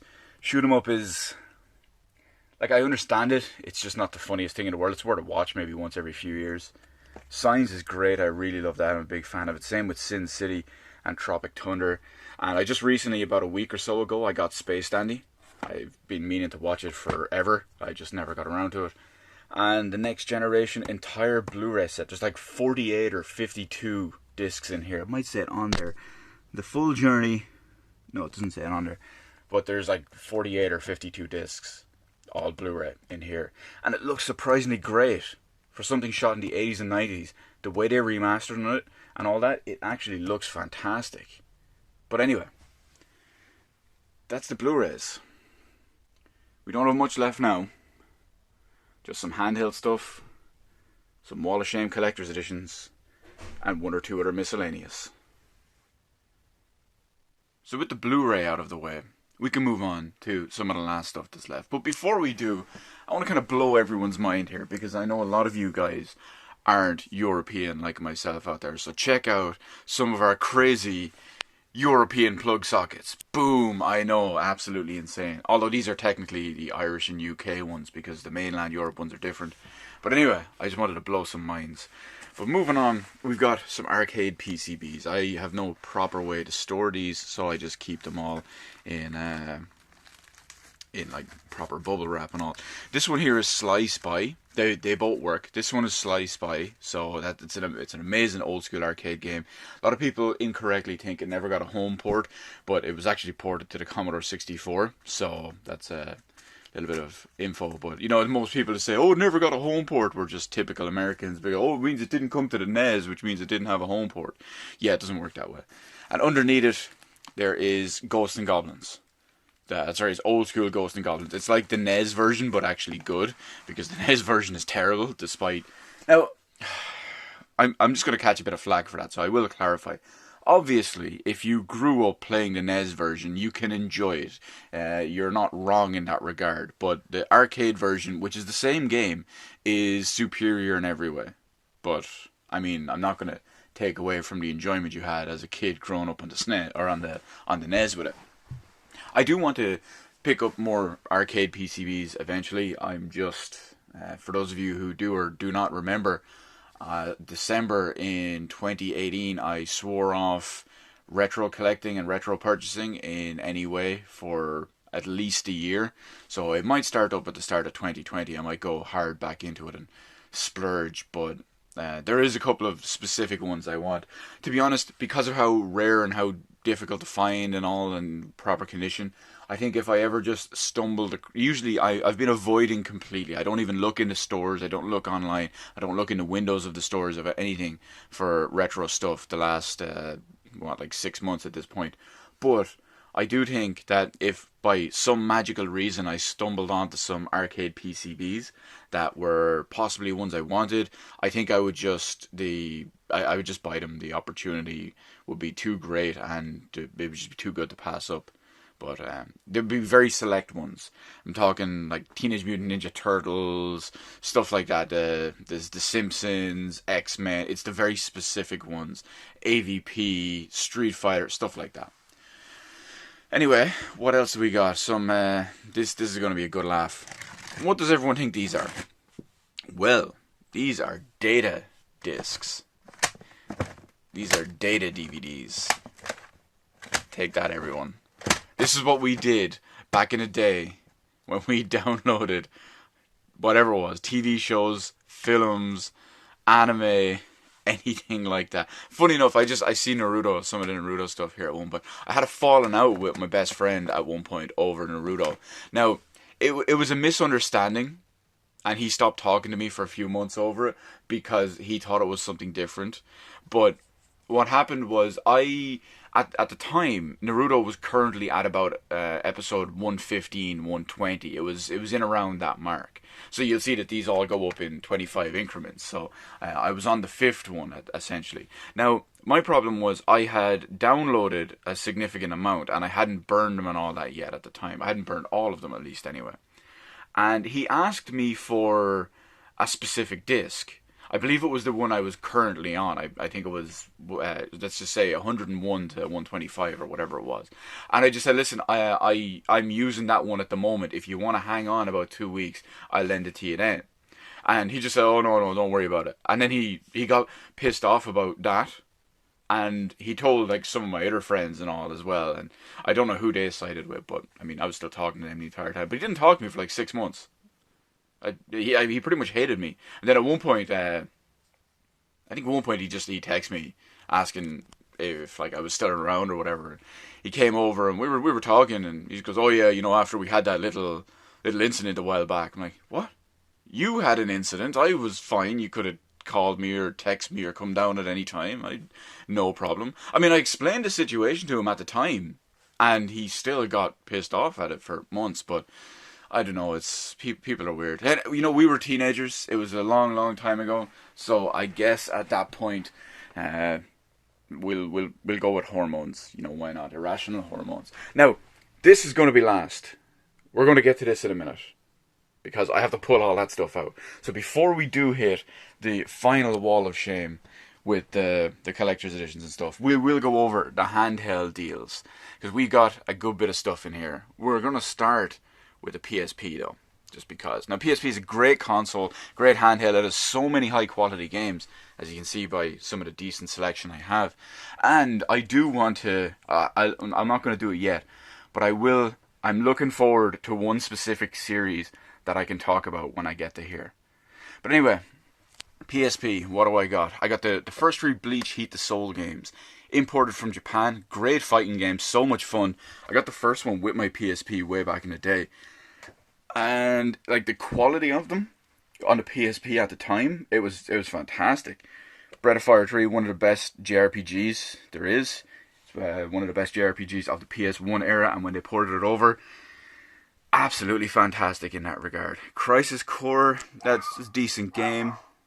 The original 2 Dissidia games, not so much to say there, along with the new one, they're kind of a bit of a mess. Dragon Ears Aria, decent RPG, along with, of course, superior ports of Final Fantasy 1 and 2. They're great ports because they actually redid all the sprites and the artwork and all, so it's not just the NES versions, and they look fantastic. The battle sprites, the in-game stuff, it all looks really, really good. It's really, really slick.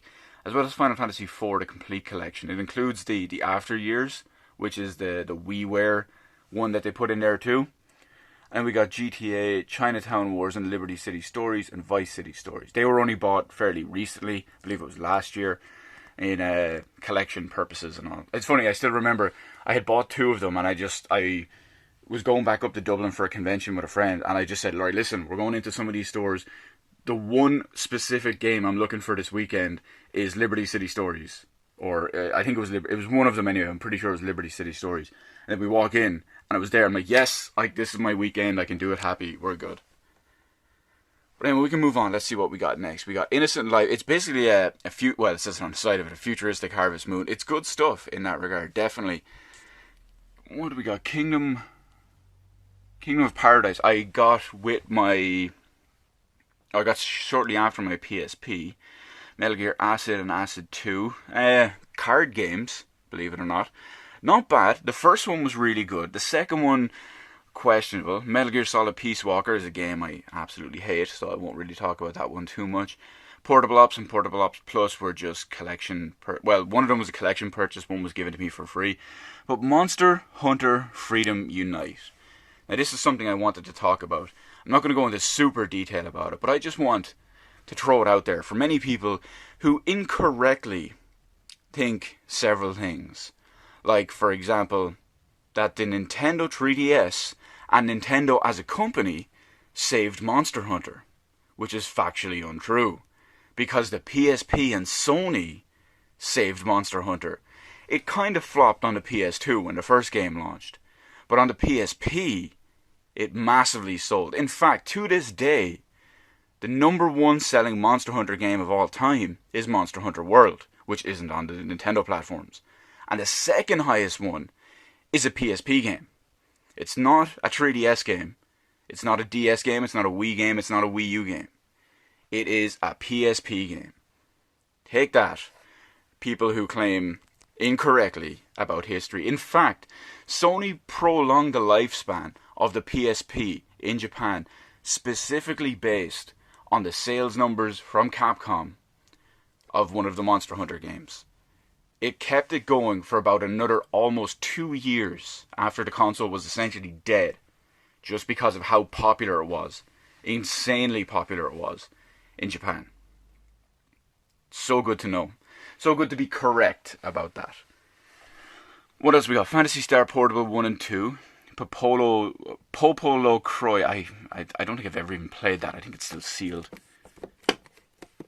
It is. Now, we got Persona 2 Innocent Sin. Now, the problem with this one is I can't properly play it.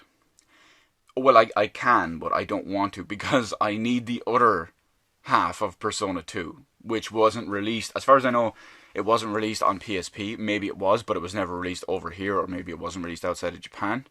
But yeah, that's a bit of a bitch. Persona 3 Portable. I do want to talk about this one a little bit in depth. Well, not so much a little bit in depth, but I want to give you a little bit of a story. Way back in the day, I had wanted to play Persona 3 and Persona 4 on PS2, but I never got around to it for various reasons. You couldn't rent Persona 3 here at the time. Persona 4, the only copy I'd ever seen was during the 360 era, when it was brand new, and it was more expensive than 360 games. So when they announced it for the PSP, I was still an avid PSP user at the time, as I'm sure you can imagine based on what you see there. And it finally came out.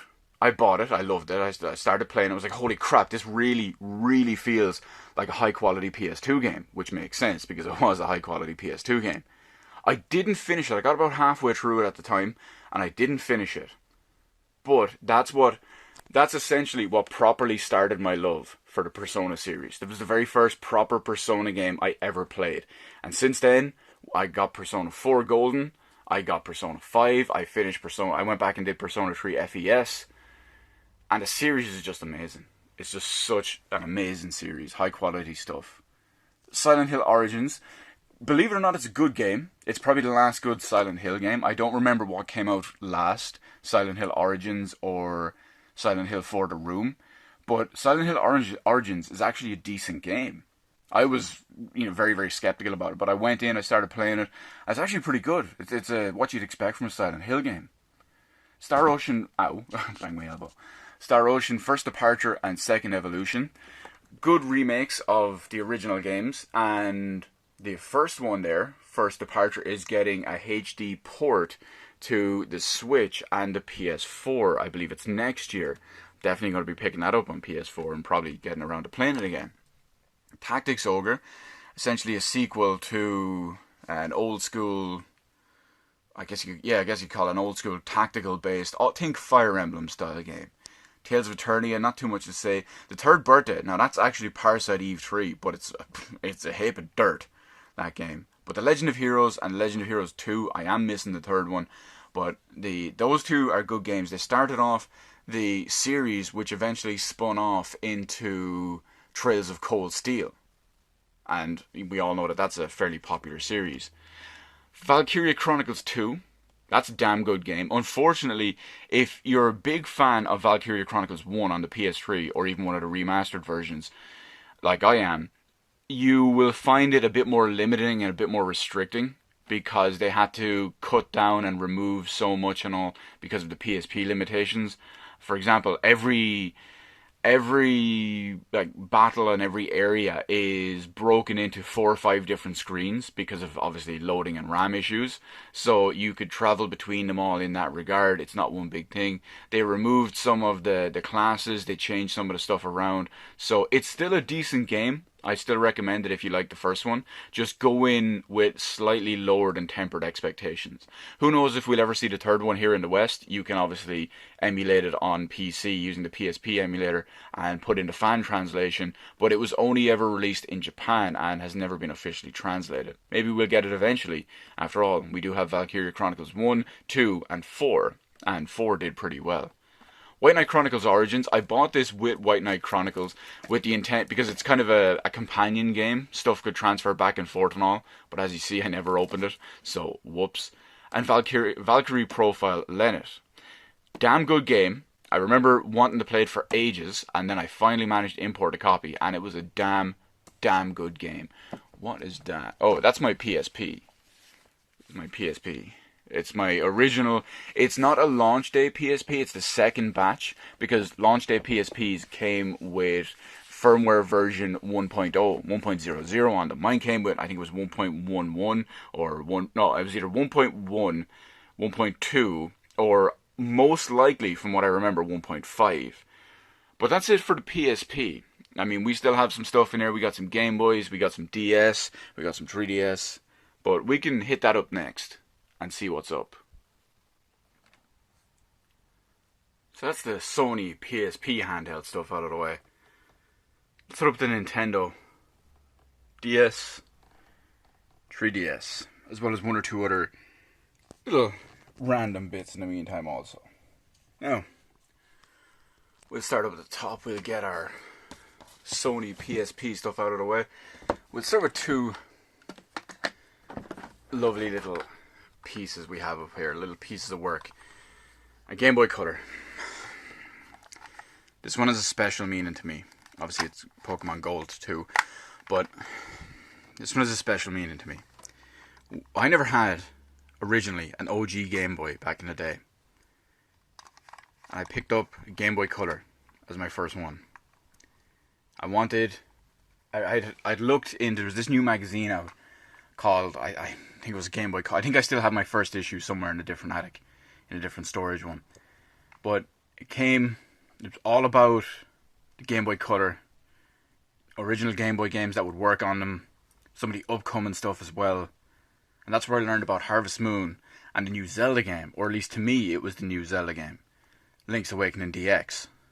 So, naturally, I had to get both of those. The rest is history. Basically my lifelong love affair with Nintendo handhelds. I mean, I'm struggling for words because there's not much I can say. When you think of all the amount of time, literally hundreds of hours, I put in to Harvest Moon, Zelda, Metal Gear Solid Ghost Babel, Pokemon Red, Pokemon Gold, so many other games, Mega Man games, whatever it was. Wait, no, the Mega Man games were on the GBA. But you see my point. Game Boy Color is where it all started for me. Handheld gaming in general. And that can never be replicated. I'm sure you guys feel the same way about, maybe it's your PSP, maybe it's with your original Game Boy, maybe it's a Game Boy Color, maybe it's a Game Boy Advance, whatever it is. This is almost like the Super Nintendo to me. Can't be replicated. It's essentially the start. I realize I started on a Commodore 64, but it's the proper, true start. And I'll love it forever. That's also where I got the love for the indigo, the purple color that they stick with. Which is why my Game Boy Advance this is still my original Game Boy Advance too. So it's I'm missing the back cover, but it's the purple one as well. It's like my GameCube actually. That's why I bought the GameCube in the purple. This still works, but well, once I got my Game Boy Advance SP, I moved over. Better screen, easier design to use and all too, and rechargeable battery. So that was definitely the way to go. But other than that, once I get these back in place, we can check out a couple of the games. We got some Ace Attorney, some Phoenix Wright. That's where I started with this. I almost finished the first game, and I never moved on to the other ones. But I just bought the HD collection earlier this year when it launched, and I do plan on playing it that way. We got some Advance Wars, 2 Advance Wars games. We played them on the DS, and then of course they moved over to the even more advanced form. Get it? Advance Wars. Animal Crossing, same deal. A continuation, essentially a better version of everything we'd known previously. Children of Mana, naturally something in the Mana series. I had to own it. And wasn't terrible, wasn't great. It was a decent enough game, but I was never really nuts about it. I was never really over the top about it. But we got some good stuff here. Like, let's see. I want to make a special note about Chrono Trigger here on the DS. This DS release was the very first official European release of Chrono Trigger. I know, it didn't come out on the Super Nintendo back in the day. Now, it eventually, of course, got released on the Wii Virtual Console and, well, then some other stuff more like PC, all nowadays, but that's beside the point. This was a big deal back then when this one first launched. Just like Dragon Quest. We really only properly got our first Dragon Quest game, I believe it was the PS2 game, and then they ported some of the other ones over as well, re-released them and whatnot too. Final Fantasy, some obviously remakes and all. I have Final Fantasy 3 somewhere, my uncle has it. But these are the 3D remakes that no one likes, essentially. Final Fantasy 12, Revenant Wings. Fire Emblem, of course, Shadow Dragon. Fire Emblem, and just in general, is a great series. Golden Sun, Dark Dawn, unfortunately a much, much lower quality version compared to the 2 original GBA games. Harvest Moon DS and Harvest Moon Island of Happiness. Island of Happiness isn't great, but Harvest Moon DS is good stuff. Hotel Dusk Room 215. I actually went back and played this last year because I wanted to get back in and finish it because I never did. And I really enjoyed it. It's a great kind of detective novel noir style game. You even hold the DS sideways just to do it like a book. I recommend it. I hear I think they're called the Jake Hunter games, are basically the continuation of those. But there's a few others in the series too, and I just can't remember what they're called. Lost Magic, I have basically no recollection of. Mario Kart DS was fantastic, as you'd expect from Mario Kart games. And funny enough, that's where Nintendo first tried, and of course failed to an extent, at online gaming. Nintendo have never had a great relationship with online gaming. The DS was a perfect example, when it was horribly designed and the protocol and hardware they used inside it was incompatible with the majority of existing, at the time, Wi-Fi based modems and routers. And most of them would disconnect after 10 minutes. Of course, they brought out a separate USB key powered by Buffalo Electronics. I actually have that downstairs because I wanted to use it I wanted to play Mario Kart, so I had to buy and use that. These are just 2 step-down converter power supplies. So we plug them into R1. We plug in US and Japanese stuff. I mainly used it because I have, if you remember, my Japanese Final Fantasy 12 DS Lite. That's why I got those. And just for the sake of it, we'll take this one out. I only got this a few years ago, maybe in excuse me, I'm dying. Maybe in 2015, maybe 2016. But I had to pick up a yellow one just because it was fun. And they even included, like, the legends they were, Bo Jackson's game. Because why not? It still works, it's good stuff, there's no batteries in it, of course. But don't worry, you may be thinking, oh, Q, you don't even have a regular Game Boy, you only have a yellow one, what's the deal? I got a regular one, don't worry. We'll get to that next. Or at least in a bit. What else is here? Some Nintendogs. I was a big Tamagotchi fan back in the day, so this was the more modern equivalent of it, I guess. But other than that, it's just basically Pokemon. Black 2, Diamond, the big fancy version of Heart Gold with the step count or whatever it was. Pearl, White 2, and some Zelda. Phantom Hourglass. Never really got into it. Can't remember how much I played of it. But you get the idea. And Valkyrie Profile Covenant of the Plume. Again, I tried to get into it, but I just wasn't for me at the time. So we can move on to the 3DS. Or should I say, the Game Boy. If I can get it out. It doesn't want to come out. Okay, I'm not going to get it out. Game Boy, you know what? One more time. Yeah. Old school Game Boy box, baby.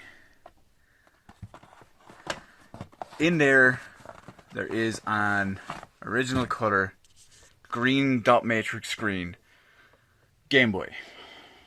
And it has a copy of Pokemon Red with all legit 151 Pokemon in it. Booyah. Booyah. But after that, we got 3DS games. A bit more modern stuff. Even if it is basically a dead console now. Dead handheld. We got Animal Crossing New Leaf. Great game. Unfortunately, it's the last proper Animal Crossing game we've had until 2020, next year, when the new Animal Crossing launches on Switch. What else do we have? Donkey Kong. Oh god. We'll skip that. Fire Emblem Awakening. Something that completely revitalized the series and is easily the best Fire Emblem game to date. Fire Emblem Gaiden, if you will. Of course, it's a reversible cover. I went with the old school style Japanese cover. Even if it is Fire Emblem Shadows of Valentia. But, Gaiden for the win. Fire Emblem Fates. Now, this is the fancy Fates edition. We already know I have the collector's edition, which has both versions of the game as well as the DLC included, Steelbook and all too. Unfortunately, Fates was nowhere near as good as Awakening, but, well, still. Mario Kart 7, great game, still sells well to this day, decently at least anyway. Same with Metroid Samus Returns, great game. Monster Hunter Generations. Not the biggest fan of it. Not the biggest fan of it at all. Pilot Wings I got because it came with my... Well, not so much came with my 3DS, but I bought it because I won't buy a console or a handheld without something to play on it. We got so many different Pokemon games. We got Pokemon Alpha Sapphire, Pokemon Moon, Mega Ruby. Sun and Moon were very, very big letdowns. I pretty much hated them. But Alpha Sapphire was fantastic. It was ported over with the X and Y engine, which was a great engine, which was what really got me back into Pokemon after being out of it for a few years. And it just built on it so much better. It was so well done. If you look at my Pokedex in that game, it has... I think I'm missing like 3 or 4 Pokemon. It has basically every single one of them. It's amazing. What else we got? Pokemon Sun, Steelbook, Ultra Sun, Ultra Moon, Steelbooks, X and Y. As I mentioned, X and Y got me back into Pokemon after being kind of fading out during Gen 4 and 5. Like, I didn't finish Gen 4 until, I think it was earlier this year. And then at the time I played Gen 4, but I got far in it, but never finished it. Gen 5 I played even less, and obviously didn't finish it. But X and Y really, really got me back into the game. Resident Evil Revelations, decent. The Mercenaries, and of course, Shin Megami Tensei 4 Apocalypse. I actually have regular Shin Megami Tensei 4, but it's digital only here in Europe, so it's installed on my 3DS. What else do we got in the meantime, too? We have Super Mario 3D, now, decent game. Tales of the Abyss, great game. Luckily, it's a Tales game. The two theater rhythm games for the Final Fantasy series, it's great. What I really like about some of them as well is that they have DLC soundtracks, which isn't a good thing within itself, but it has ones for non-Final Fantasy games. There's Secret of Mana stuff, Chrono Trigger stuff, there's so many other stuff in there as well, which is fantastic. And of course, Legend of Zelda: A Link Between Worlds, the sequel to Link to the Past, and we've got Majora's Mask 3D. Wait a minute, I'm missing... Yeah, I knew I was missing something. Ocarina of Time 3D as well. But that's it for handheld stuff. We can move over to our final Wall of Shame and see how that goes. Now, as an introduction to the Wall of Shame, I'm going to do something that's going to blow you American guys' minds out there, because I know you're all about the NES back in the day. But over here in Europe, we weren't as plebeian as you guys out there. We didn't settle for the NES. No, we had not only the Master System when it came to console stuff, because it was obviously a more powerful console, but we also had, because our superior European intellect, the home computer style systems, like the Commodore 64. And yes, what most of you probably don't realize, because you American few out there that do know about them, they came on cassettes as well as discs. That's right. Cassettes as well as discs. And cartridges. There's one of my two disc-based or cartridge-based ones. But what else do we have? You could do so much with this. My Terminator 2 officially licensed. Oh, funny enough, look. Oh, LJN. Get it. References. I actually never noticed that until literally right now. That's appropriate. But that came with my Commodore 64. You'll see why now in a minute when we get to it. But there's so much, like all these manuals, user manuals, how to use specific things, how to learn, how to play certain games. Like, look at this. This is crazy. Check this out. This is a big box with 3 different cassettes in it. You can see they're all fairly bootleg looking cassettes. Each cassette... Look at some of these games. Bubble Bobble, Arkanoid 2, Outrun, Poltergeist, Skyrunner, Panther, Kickstart 2. Looks like L-Ball, Army Moves, PSHM, GCSM. Oh, it is the Side 2, Bomb Jack, Ricochet, Wave the Something Fist, Rock and Wrestle, BMX Sim, BMX Kid 3, Laser Force. Beyond, there's a weird looking face drawn on there. Beyond the Ice Palace, Super Sprint, Rampage, Commando. I used to love Commando on there. I hated having to go through all the games just to get to it on the end. So many different great games. Spy vs. Spy on there, Ghostbusters, Aquanaut, He-Man, Ninja Master. So many games. Fantastic in that regard. So much stuff in here. Pirated games for the win. Death Star Interceptor, I used to love this game. Elite, one of the most legendary computer games ever made. So many great things. Hero Quest spawned a part of like an entire board game series and everything. Funny enough, if you look at the back of these, this isn't actually what the Commodore version looked like. Yeah, see, screenshots from the Amiga format. Because on the Commodore, it was just basically 2 colors. Blood Money, great shmup. One of the few I actually enjoy, like, super in-depth and in detail. Because I'm not a huge fan of shmups in general. But, like, look at some of the other stuff we got here. It's going to be real awkward to check out through. Like, what else do we got? Some of it, I need to find some. I need a good example. Zaxxon. Zaxxon is it's fairly popular. WrestleMania.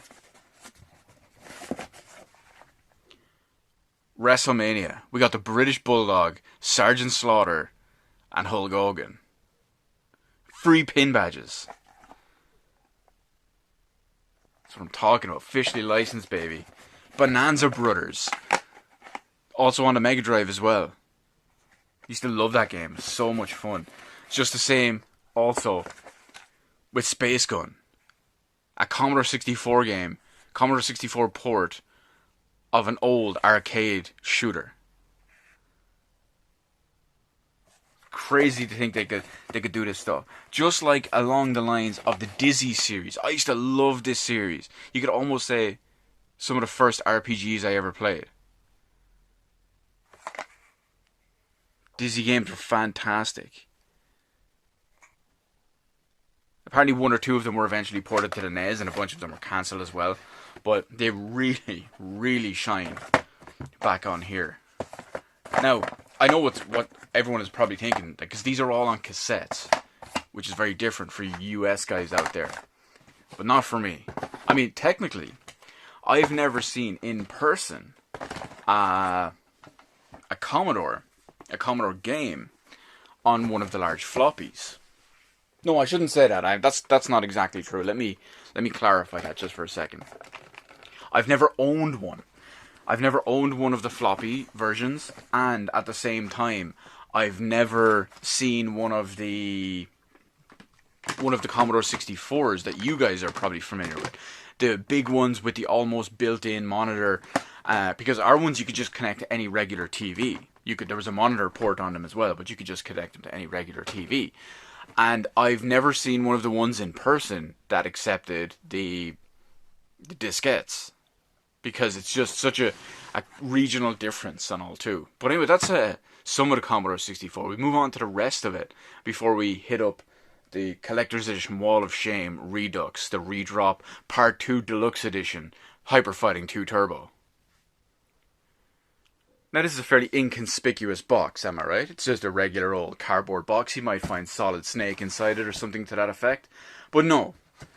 In here, we have lots, and lots, and lots, and lots, and lots, and lots, and lots, and lots, and lots of Commodore 64 games. Now, I'm going to pop some of these bad boys open and we get a proper look at it.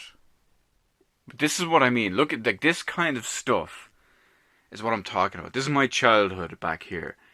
You guys had your cartridges with your NES and whatnot. We had tapes. We had cassettes in our little boxes. And let's see some of the games we had. Batman. There was a Batman game. Don't believe it's the same as any of the NES ones or anything like that, but I could be wrong. But I mean, Batman, Bubble Bobble, Cabal, Dragon Ninja, which is just, I believe it's Bad Dudes, yeah, for you guys out there. Midnight Resistance, Narc, Rainbow Island, Sly Spire. Remember that game that most of you Americans swear didn't get a home port? Oh look, it just did.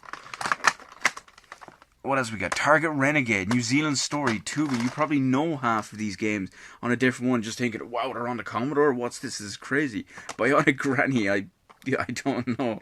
Munch Mania, you're going to get a kick out of this. Because they couldn't use Pac-Man. Well, you just have Munch Mania. Instead of being a circle, you're basically a cube, eating the same kind of things. Spacewalk. Yeah, Spectre is basically Centipede, but not, if you will. Gilligan's Gold, Hunchback. So many different Impossible Mission. So many different tapes that came free with magazines. Some of them had games. Some of them had demos. Some of them had just other programs in general. Random assortments of tapes all over the store. Just came with whatever it was. Let's see what else we got on here just for the sake of it. Postman Pat to the rescue. If you're a kid, you knew what was up. One of the Santa's Christmas Caper. What even are these? But they're generally enjoyable games. Wacky Races, Super Starship Andromeda, Narco Police. The list goes on, and it doesn't even stop there because we still got those other two double ones to go through. And just something I completely forgot to mention, just because there's just so many feels and nostalgia going around. I have a picture, I found it there about maybe a year or two ago, of a friend of mine, me and a friend, back when we were kids. We were probably about 4, maybe 5 years old. It's a picture of me and him on my very first TV as kids, playing a Commodore 64, and you can see in the background my Commodore 64 and Rainbow Islands on the TV. The same copy of Rainbow Islands I just put away a second ago. The same copy, me and him.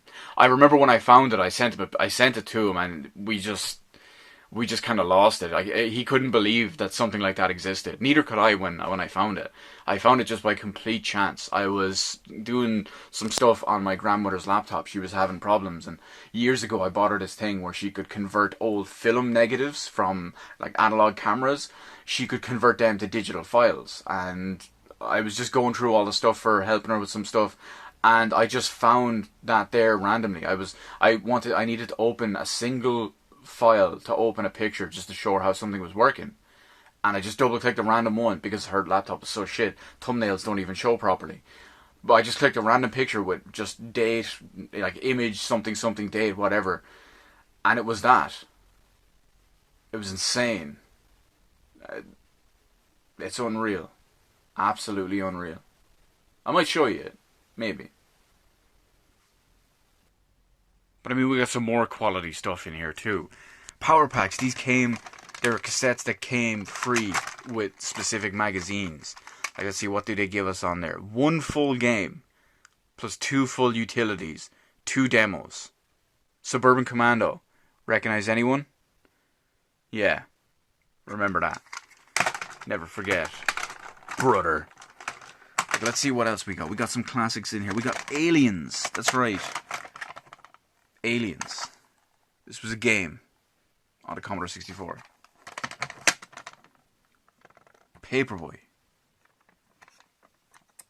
Beachhead. Everyone remembers that because it was the only reason to own a Mac for 20 years. See what else we got. Has to be something here. Monty on the Run, Jack the Nipper 2. If you're Commodore fans, you know those.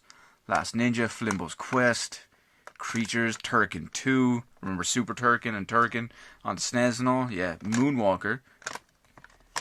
Ghouls and Ghosts, yes, it is what you're thinking. Like, let's take a quick look. What do we got? Moonwalker. Very different from what everyone remembers as Moonwalker. But you know what's not different? You know what is? Shit.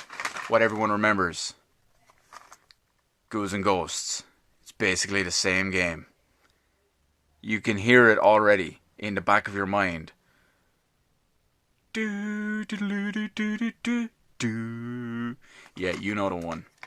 You already hear it. Like, what else we got? There's some more quality stuff in here. Kobayashi Maru. There's a Star Trek reference for you. Turbo the Tortoise, more Dizzy.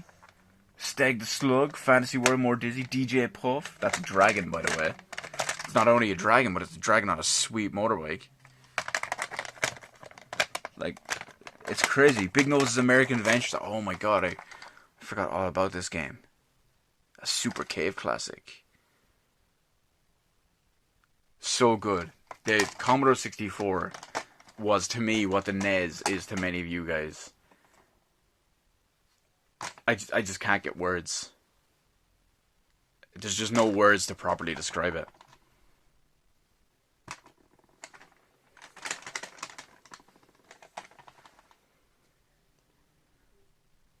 So, luckily, here we are. The final segment of the video. Unless I have to manage to break this into 2 separate parts this at the very end. But we're hitting the final wall of shame. Mostly just collector's editions and whatnot. But we'll get going with them too. Because we can start with our Legend of Zelda Breath of the Wild limited edition. Now, we didn't get the Master Edition here in Europe. Otherwise, I would have bought it. We also got our Fallout Anthology. Funny enough, I got trolled by this. If you watch the unboxing video I have on the channel, it will show you why. So I won't go too in detail. But as a huge Fallout nerd, I had to have it. We'll just move some of these out of the way as we go. I can put them all back later. You might be wondering what the hell this is. This is an alternate panel for my arcade machine. See, my arcade machine is a little bit different. It's a legit 1980s JAMA cab. So it's not like one of the more modern ones, but this is just a single player one, so you can play it two ways. If you're right-handed, you can use right hand on the stick, left with the buttons. Or if you're left-handed, you can do it the other way.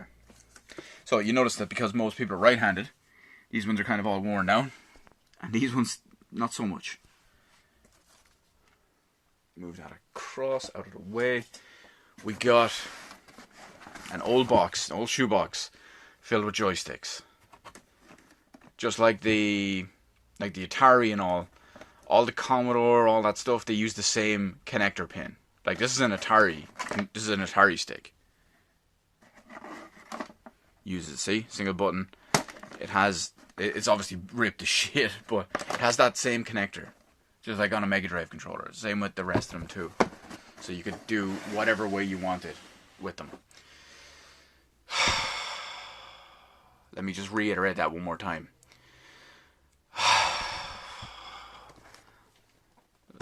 Get him out of here. OG Xbox box, because, well, we already know my OG Xbox is actually somewhere else. I may have to split this a little bit because this is going to get a little bit messy. But you know what? We'll just mess it up a little bit more anyway as we do. I have a picture and video evidence and all of how it should be, so I can stack it all back up on my own time. We got Deus Ex Mankind Divided Collector's Edition. Unfortunately, I was kind of let down by it a little bit. But what else we got? There's some more random stuff here. Signature from Lightning on one of her cool little prints. They're just some more art prints and stuff. There's like Persona 3, 4, and 5 art prints. Some great artwork from an Irish artist. She's frequently at Comic-Con with different prints and all too. I always buy her cool Persona ones, so we see what else we got in here. They're just extra stuff that came with them. I got a DC Douglas signature on one of his, what do we call them?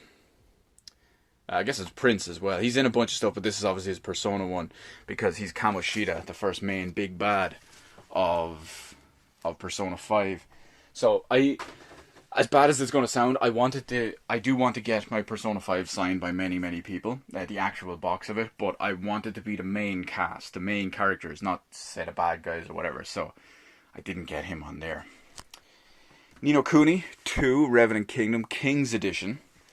Comes with a big, let me see if I can flip it over without going too crazy. Comes with like a art book, vinyl. Is that a vinyl or I can't even remember at this point. No, it doesn't. Let's pretend it is. And like a little diorama and all that moves too. It's pretty cool. I just, as you can tell, I don't have space for it. So, oh what? Oh yeah, I forgot it was ripped when stupid Amazon being stupid about shit. But let's see what else we got. We got our Mega SG. We've already covered the Mega SG in detail, so I won't go into mad detail about it. In here though, it does have the the adapter to use Master System games, which is pretty funky within itself. And of course, Doom 2016 Collector's Edition. Now I won't be picking up the Doom Eternal Collector's Edition. I've kind of chilled out a little bit on that stuff, but this is the one with the Revenant. You know the one. So what else can we hit up in the meantime? Well, other than Alduin, of course, but we have... This can be moved. Persona 5 Take Your Heart Premium Edition. Naturally, I had to have it because, well, it's Persona 5. This is my original OG Super Nintendo. Super Nintendo box and everything, and I recently picked up the Protective Console one. I mentioned it before that the very last kind of retro related purchases I ever bought were a big batch of, say, Super Nintendo size boxes, the plastic ones like these, the Protectors, one of this, Super Metroid, a couple of Game Boy ones, but naturally I had to keep it. I know someone in particular who I've showed this, he's a big collector too, he absolutely loves this box, so that's kind of cool for him. He's probably going to see this video, so teenagers, you know who you are. But let's see what else we got in here. Fire Emblem Echoes Shadows of Valentia, limited edition. Nothing too special or anything crazy about it, but oh my god, Q, you have a Switch. When did that happen? Yeah, remember, I'm an actual gamer rather than just what some people paint me as. Whoops, it's gonna be a fucking yikes from me, dog. What else we got? Now, funny enough, Bravely Second End Layer Deluxe Collector's Edition. Now, I can't show you what's in this properly because I've never opened it. I bought this simply on... See, what happened was we got a bunch of these in. We got more than a bunch, actually, because there was a huge mistake with the ordering. But I opened one up, and I looked, I put it out, I was like, oh yeah, this looks pretty good, this looks kind of cool. So I was like, okay, I'll buy one. And I just left it, and I took one by myself, and that was it. Quality stuff. Came out like a month before the US. Oh, you can see it on the back. A month before the US, so it was really fancy. Comes with a little mini figurine, CD, copy of the game, and a big fancy art book. I'm not a fan of the game, funny enough. Well, I can't specifically say I'm not a fan of Bravely Second, but I played the demo of the first one, Bravely Default. Everyone will tell me, oh, it's the best non-Final Fantasy game. I'm like, yeah, but I played it and it kind of put me to sleep. It was pretty yikes. Framemeister, naturally I had to have that with my basically retro addiction. Get that out of the way. Don't worry guys, we're almost done. You see this? This is like pretty much the end of it. You may be wondering what these are. I have some like cloth poster things. One of which is Fallout 4. The other of which is Doom 2016. I used to hang them up, but I took them down. And that's what those are. This last part of the video is going to be absolutely awful. PS4 Pro box, which has nothing important whatsoever. Now this is why I said you'll see why my Commodore 64 came with Terminator 2. It's the officially licensed T2 Judgment Day Commodore 64 bundle. Commodore 64 is still in here. It's the start of the legacy, lads. The start of the legacy. What else we got? Gears of War 4 Collector's Edition. Huge motorbike with JD Phoenix. I believe there's a picture on the back which we can... Let's see if we can do this on the fly.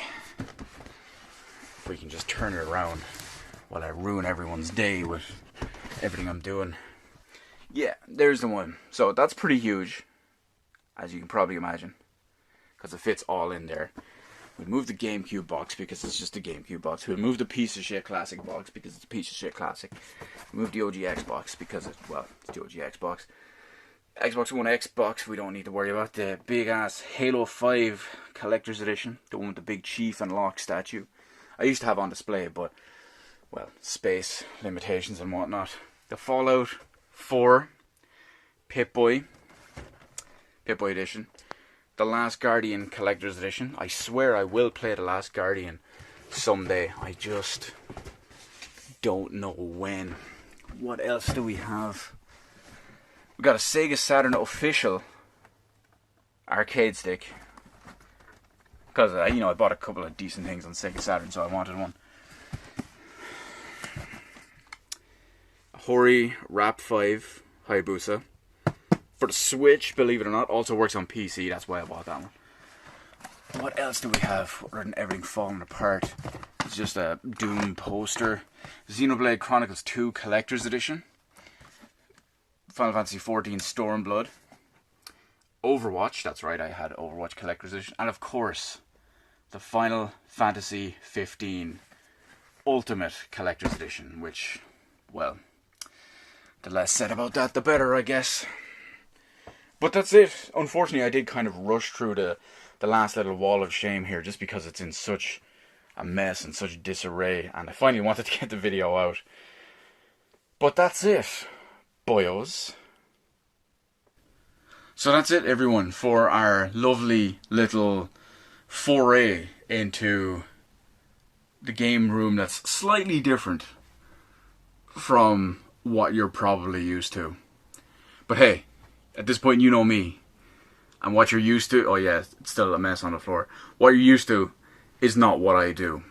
So, none of you have probably stuck around for this long. You've probably skipped through the entire thing. I don't mind. I could completely understand it. But I just felt like it would only be fair if I shared all of this with everyone. I promised it for so long. You get an idea of what I do, where I came from, where it started, shit like that. So I want to thank every one of you for possibly making it this far, possibly skipping it to the end of the video, whatever it is. Regardless, I appreciate it. But in the meantime, I will say, let me know anything about all this in the comment section below. Hit the appropriate button to let me know what I did on the video. While you're at it, why not head on over, hit the subscribe button, even ring the little notification bell. Even Steven, they say. If getting a notification from YouTube in current year is a whole other story, at least you can say you tried. Am I right? As always, thank you so much for watching. I'll see you in the rest of the videos in my channel.